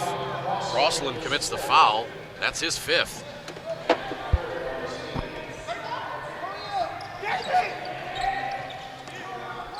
Helton. Euro step around Leonard Bryant, and he converts. Lead back to 14, and Lima away with it again.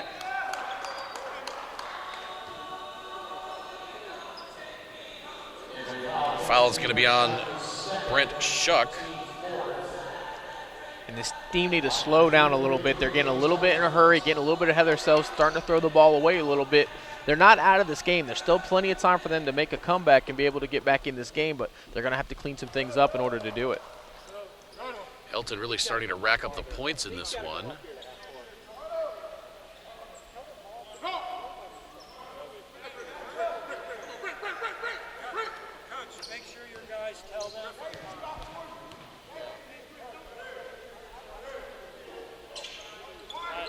Helton hits both free throws. And the lead is now 16. 7:52 to play. Pass into the corner to Bryant. He launches the three. That misses badly. Rebounded underneath by Reed, and that falls in. Great job of staying with under the basket that time for Reed. Took it up strong. Thought he drew some contact, but the refs didn't call it, but he was still able to finish. Ballard working around Meyer. Bounce pass into Helton. Helton, what a tough shot by James Helton. He is a man among men tonight. He's been huge for the Express in the second half so far. He had a huge 12-point third quarter, and so far he's picking up right where he left off here in the fourth quarter. Harvell misses, and then Nicholas Reed's putback is blocked.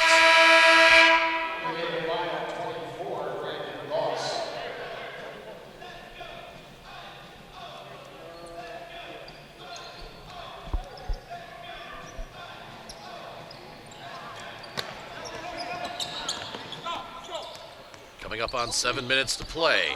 16-point lead for Lima. Ballard working on Reed. Pulls up from 16 and he hits.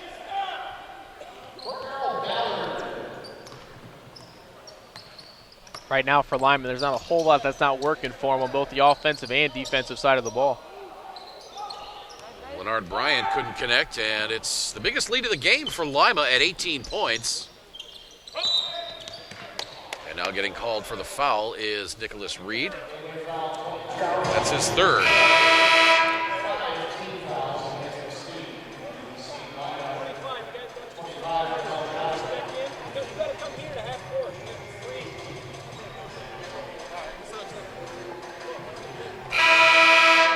Kendall Boyd checking in as well. 6.5 minutes to play. Don't forget, coming up at 2:05, it's the Pontiac 66ers and Windy City Group from Pontiac. You'll be able to watch that one live on mpba.tv. Beautiful feed inside as Marcus Montague scores.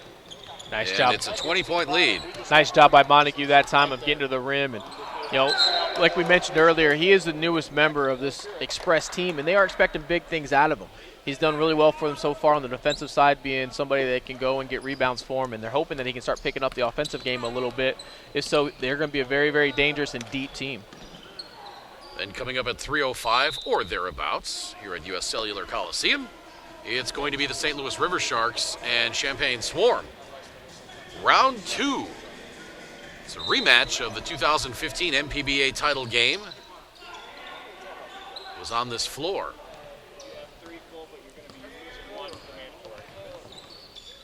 Helton changes directions, puts up the floater with the right hand, and that's about the only thing James Helton has missed lately.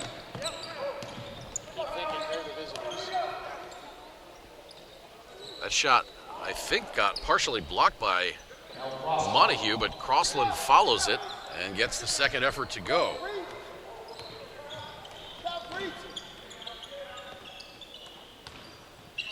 Bryant, or rather, Kyle Meyer hits with the right hand.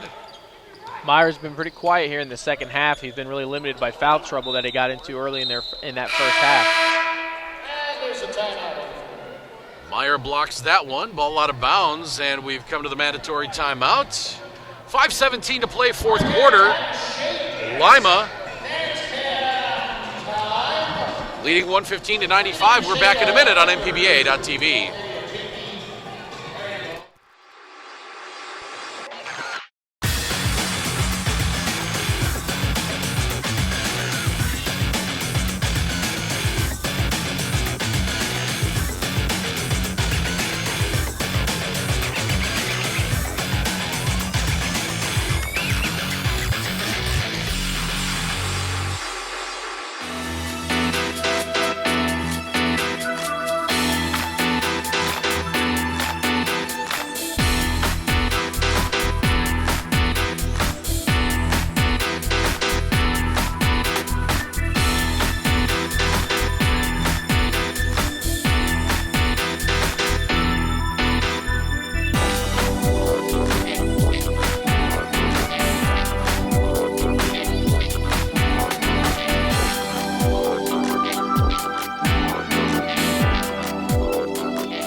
Quarter at U.S. Cellular Coliseum. The Lima Express leading the Gateway Steam 115-95.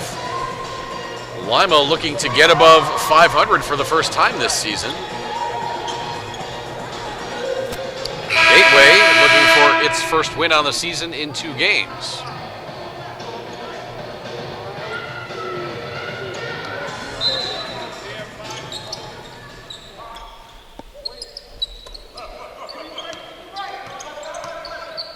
Goss on the kick out. Outside jumper is good by Brian Allen.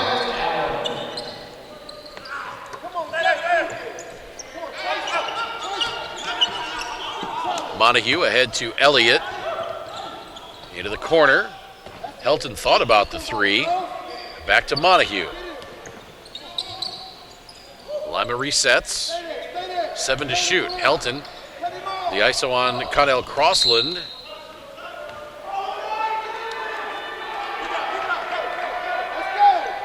And they're going to say Helton just missed that one. Helton thought that was tipped and should have retained possession, but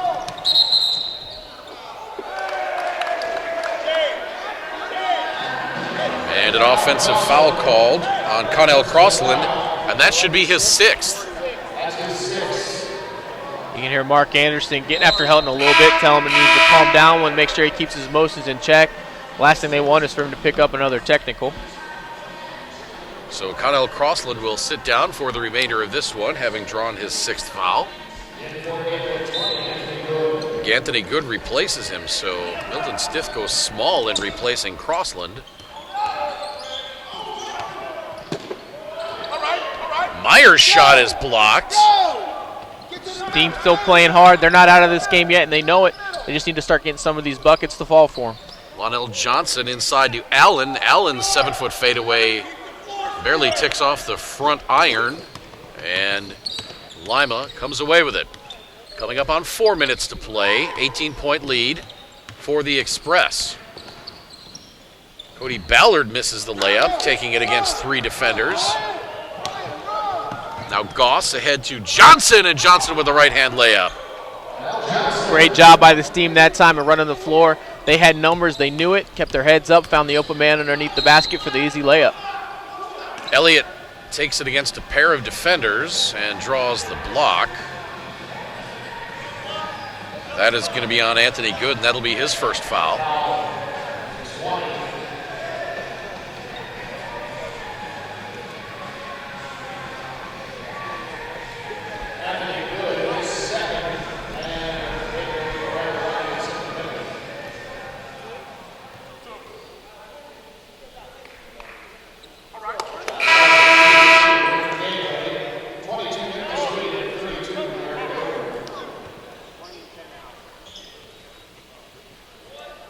Good and Brian Allen sit down for Gateway. Dilworth is on. And Kendall Boyd came back on.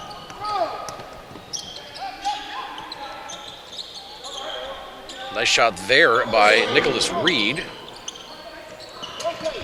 As Gateway gets past the century mark, trailing by 15 points. Lima's having a tough time with this defensive pressure this team's putting on them. They're not finding as many open looks as they had before. The team's doing a good job of making sure they stay home and they're not leaving anything open for Lima. That time Lima was able to make the shot, the contested shot. Three-pointer by Johnny Elliott. As Derek Dilworth answers at the other end. Beat that! Beat that! God damn it, Casper, you still didn't watch them! James Helton.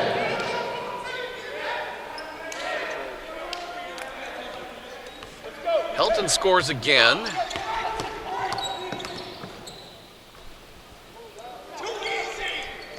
And Brandon Goss answers.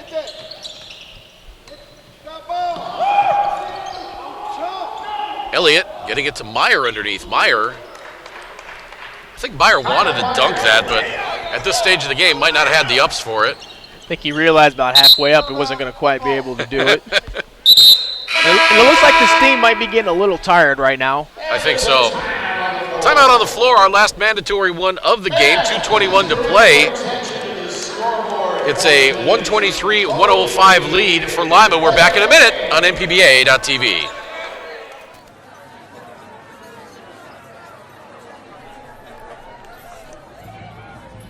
There he goes again, mixing sauces. Hot barbecue to Parmesan garlic and back again. You're not on the same page of the playbook, are you? It's time to speak up. Next time Loverboy goes to mix, set him straight.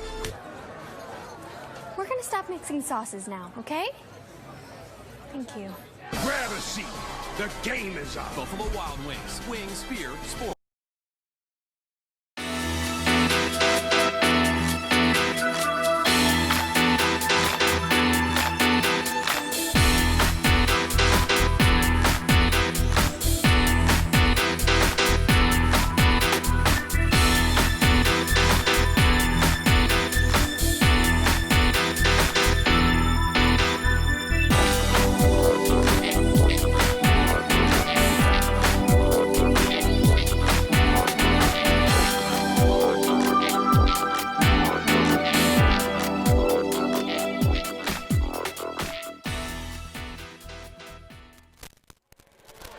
If Gateway is going to they're going to have to make a pretty explosive run here. They trail 123-105 with 2:21 to play. We are underway in Pontiac. 66ers with an early 4-3 lead over the Groove. We had a lot of back and forth right before the timeout, like we talked about right before we went to break there. Seems like maybe Gateway's running out of steam, no pun intended. It just seems like they're getting a little bit tired. Legs may not be quite underneath them anymore, and the defense is starting to slack here towards the end of the game. Pass inside to Nicholas Reed. He draws the foul. That is going to be on Johnny Elliott, and that's his fourth. There's only 2 minutes left in this game, but crazier things have happened in basketball. Just can't have any more wasted possessions by Gateway, and they're going to have to find a way to force some turnovers to try to see if they can't get some extra possessions to close this gap. Can't get the free throw to fall.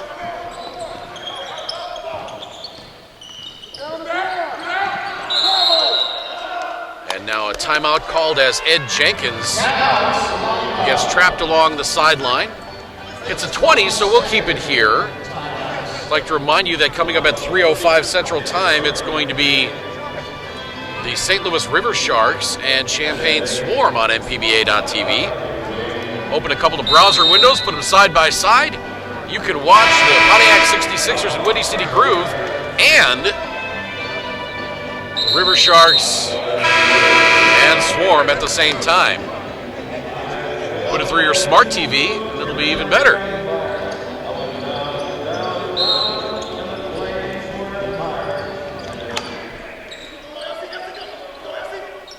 Coming up on 2 minutes. Pass into the corner. Stay down, stay down! Helton thought about the three, instead opted to burn off a few more seconds. 5 to shoot. Helton hanging and hitting. He continues that hot shooting that he's had so far this entire second half. He's been huge for the Express when they needed him most.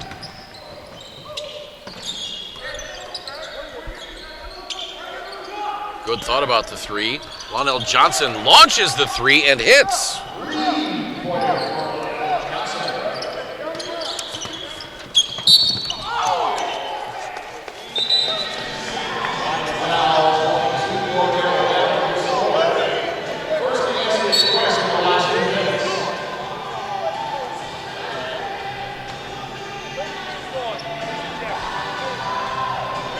Like we're going to have a technical and an ejection that time. Derek Dilworth drew the foul and has been ejected.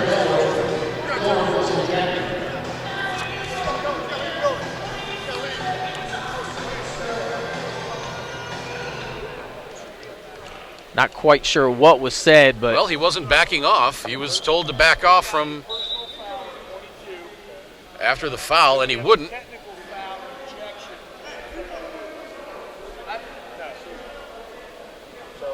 Personal fouls on witness three.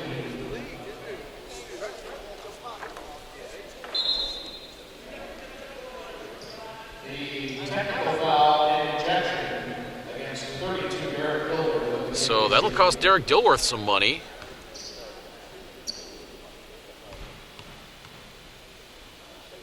So they shoot the foul first as Ballard hits. Hey, good. You gotta push. You gotta push. And Ballard hits them both.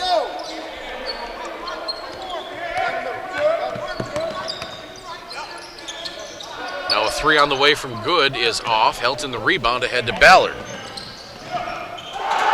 Helton goes up, jams it, and screams in exuberance.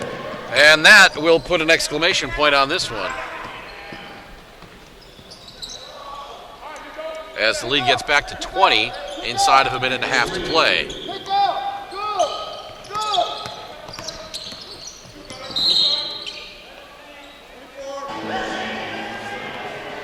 Now drawing the foul is Brandon Goss, his fourth. Gateway losing their composure a little bit here at the end of the game. Definitely some frustration coming out of this team. It's kind of been a struggle for them all day. They keep trying to get some runs, trying to get some baskets. They've struggled. They had open looks. They just weren't able to convert them. And now here towards the end of the game, when it's getting a little bit out of control, they let that frustration come out. Both free throws good. And it's back to a 20-point lead, 132-112. 3 on the way is off by Leonard Bryant. And then the feed underneath to Lonell Johnson.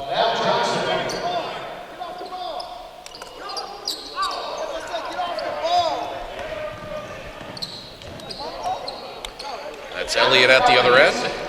Been really surprised with the energy level that Lima's had. You know, we talked about they had a game last night in Champaign. It was a tough game. They looked a little sluggish last night, kind of struggled on the offensive end. They've come out today, though, with all sorts of energy. They've put up 134 points so far on the board. They've been doing just about everything that they possibly have wanted to against this Steam team, and it's been a very, very impressive outing for them. Lonell Johnson hits from 3. The Groove leading the 66ers 14-10 with 6:45 to play in the first quarter in Pontiac. Now Ballard outside to Helton. Helton goes up. Another two-hand dunk for James Helton. And another technical foul called. And Helton called for the technical foul for hanging on the rim and slapping the backboard.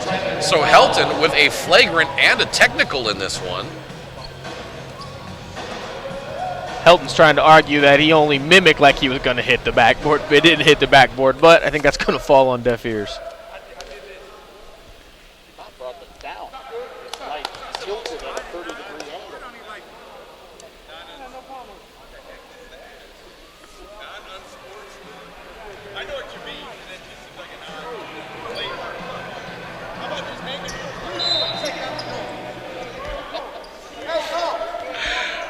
Mark Anderson and Jerry Middleton you're having a little dialogue there about how that technical was called. It was called a non-unsportsmanlike technical hanging on the rim.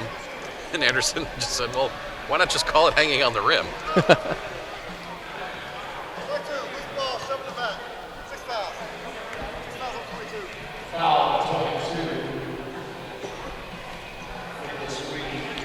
Reed's going to foul out of this game now.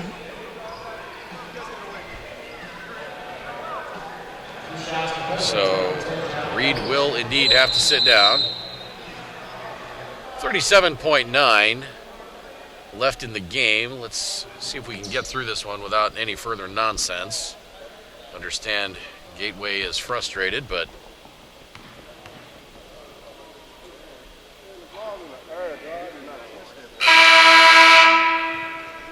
Elliott hits the free throw. Meyer and Helton sit down.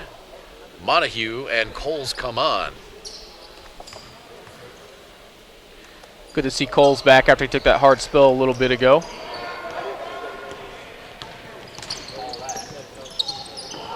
Finger roll for good won't go.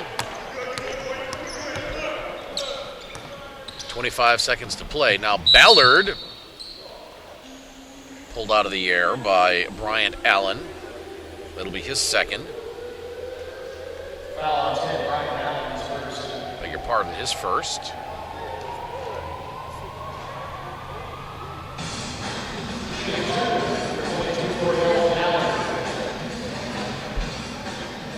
Ballard back to the free throw line, just about ready to wrap this one up. Don't forget, we are underway in Pontiac. The Groove leading the 66ers 22-14 in that one early. We've got another game coming up here at U.S. Cellular Coliseum at 3:05 between the River Sharks and the Swarm. Back to a 20-point cushion. 20 seconds to play. 3 on the way, misses. Elliott, the rebound, and game clock is off, or rather, shot clock is off. Game clock inside of 10. So Lima just needs to hold on for a few more seconds.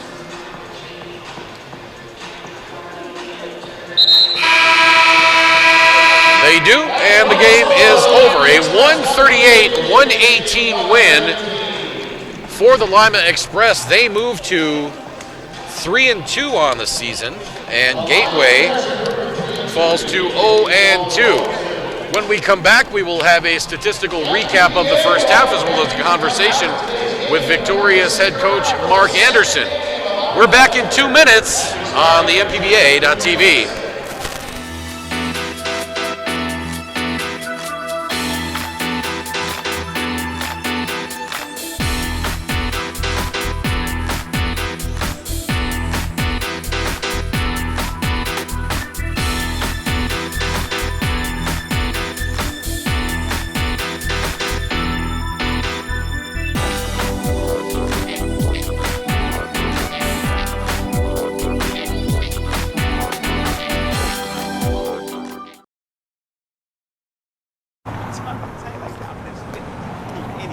Look at dude right here in them tight old slacks. Oh, look at that hairline, man. It's way pushed back. And that tie's mad ugly. It's a horrible pick.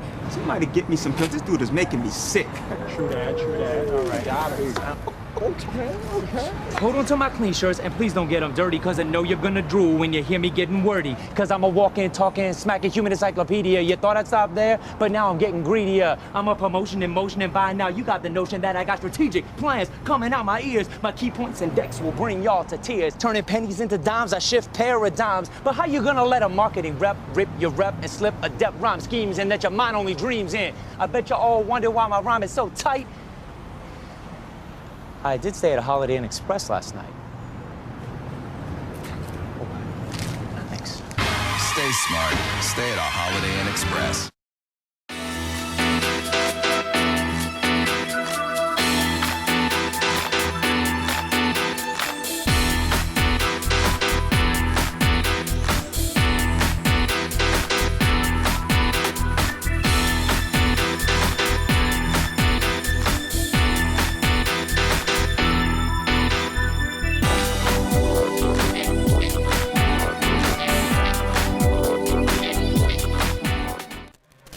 Score in game one of our doubleheader from U.S. Cellular Coliseum. Lima Express 138, Gateway Steam 118. Alongside Victoria's head coach Mark Anderson as his team goes to over 500 for the first time on this young MPBA season. Congratulations, Mark. And it seemed like in this game, every time that Gateway got to within 2 points or 3 points, you guys would go on a little 4-5 point run, kept that cushion there. What was the difference keeping Gateway from getting even and then ahead? I think because we were able to answer their runs. In the previous two games that we didn't win, we didn't answer runs. And at this level, and at any level, basketball is a game of runs. For example, last night the Swarm went on a run in the third and fourth quarter to take a lead against us, and we never quit. We didn't hang our heads, which it was kind of interesting. We were leaving the arena last night, and Cody Ballard looks at me and says, a week ago we wouldn't have won this game. And he's probably right. Now today we kept that same confidence of we're going to keep attacking, and that's what we're doing. We weren't settling for jump shots, which has come to bite us in those two losses. It seemed like every time that you needed a bucket, you were able to count on it from James Helton and Cody Ballard. Helton finished with 36 points and 8 rebounds. Ballard had 21 points and 11 rebounds. It looks like you've got yourself a pretty good duo to lead your team throughout the rest of the season. I do. And how many guys do we have in double figures? 6? 1, 2, 3, 4, 5. You had 7 guys in double figures. 7 guys. Wow. How about that balanced scoring? Yeah, it is. And I'll tell you what, this is the kind of play that we've been waiting for from David Atkinson. It's that, and I tell the guys, if you go on a run out there in a game, I'm going to leave you out there. I mean, Devon Taylor Bunton in limited time today was very effective, 10 points. Ed Jenkins, 12 points. I can't say enough about those guys. Johnny Elliott finally had a good offensive game, even though he was one of the leaders in the league in rebounding from point guard position. So I think we're coming together at the right time, and this was a road trip where we got to spend a lot of time together. And I think that, when you're in the car for 4 or 5 hours, you get to talk with somebody you didn't normally, have or room with at home back in Lima, so it's kind of good. It was good. And most importantly, you come away with 2 wins. And that's most importantly, yes. All right, Mark Anderson, congratulations again. You are on a 3-game winning streak. Hopefully you'll be able to keep that going. Thanks, Greg. And we will be back shortly with a real look at the stats here in depth. And we've got another game coming up at 3:05. It's the River Sharks and Swarm. We're back in a minute on MPBA.TV.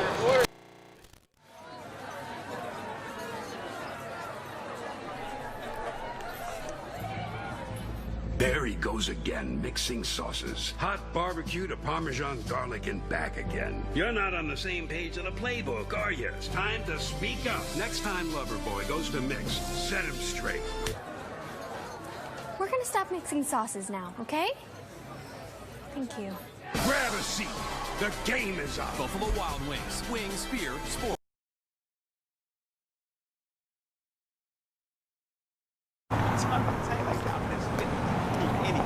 Look at dude right here in them tight old slacks. Oh, look at that hairline, man. It's way pushed back. And that tie's mad ugly. It's a horrible pick. Somebody get me some pills. This dude is making me sick. True that. All right. Got it. Okay. Hold on to my clean shirts and please don't get them dirty, cause I know you're gonna drool when you hear me getting wordy. Cause I'm a walking, talking, smacking human encyclopedia. You thought I'd stop there, but now I'm getting greedier. I'm a promotion in motion, and by now you got the notion that I got strategic plans coming out my ears. My key points and decks will bring y'all to tears. Turning pennies into dimes, I shift paradigms. But how you gonna let a marketing rep rip your rep and slip adept rhyme schemes in that your mind only dreams in? I bet you all wonder why my rhyme is so tight. I did stay at a Holiday Inn Express last night. Thanks. Stay smart. Stay at a Holiday Inn Express. Back at U.S. Cellular Coliseum, Craig Fade and Nate Garlock on the call. The Lima Express go to 3-2 with a 138-118 win over the Gateway Steam. Let's look at the final scoring numbers. James Helton had 36 points. He was 16 of 20 from the floor. Cody Ballard with 21 and 11 rebounds. Johnny Elliott 19 points. Myers 17. David Atkinson 16. Ed Jenkins 12. Devon Taylor Bunton 10. Marcus Montague 4. Aaron Cross 3. Lucas Coles played but did not score, and he bounced off the floor one time hard pretty well. Lonell Johnson led the Gateway Steam 35 points. Nicholas Reed had 14. Anthony Good 11. Brandon Goss 10. Brian Allen 9. Miles Harvell and Connell Crossland each with 8. Leonard Bryant 7. Derek Dilworth 6. Kendall Boyd, Phil Stewart each with 4. Brent Shuck had 2. Ballard had 11 rebounds. He had the double-double. James Helton had 8 for Lima. Nicholas Reed led the Steam in rebounds with 6. Cody Ballard had 5 assists for Lima. Johnny Elliott had 4. James Helton blocked 3 shots. For Gateway, Brandon Goss had 4 assists. And that wraps up the significant statistics for the Steam. As we look at the team numbers on this one, Lima 51 of 78 from the floor, the Steam 44 of 85, Lima 21 of 29 from the free throw line, Gateway 18 of 26, Lima 5 of 14 from beyond the arc, Gateway 4 of 19. Offensive rebounds, the Steam led in that category 13-8, but Lima led on the glass overall 45-30. 18 turnovers for Lima, 11 for the Steam, 9 blocked shots overall for the Express.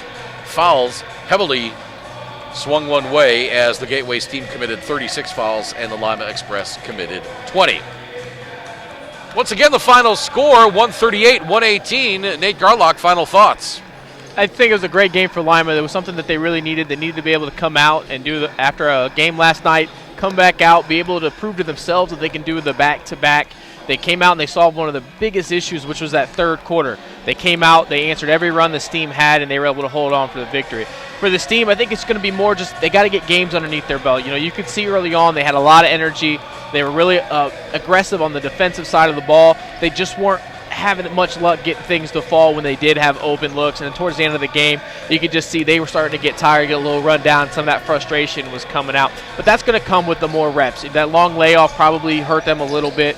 But now that they got a game underneath them and they'll be able to get back into a rhythm as they go on throughout this week and the rest of the season, I expect to see a lot. There's a lot of talent on that team. Lonell Johnson was huge for his team. It was just kind of the rest of the big guys not being able to kind of pick up the slack where they needed to. So I expect to see the Steam really start to pick it up here as we go, and there'll be there'll be a team that other ones are going to have to look forward and contend with as we move on in the season. Once again, the final score in game 1 of our doubleheader, the Lima Express 138. The Gateway Steam 118. We will be back here in just a bit for Game 2 of our doubleheader. It'll be the St. Louis River Sharks and Champaign Swarm. For my partner Nate Garlock, I'm Craig Feta saying so long for now from U.S. Cellular Coliseum in Bloomington on MPBA.TV.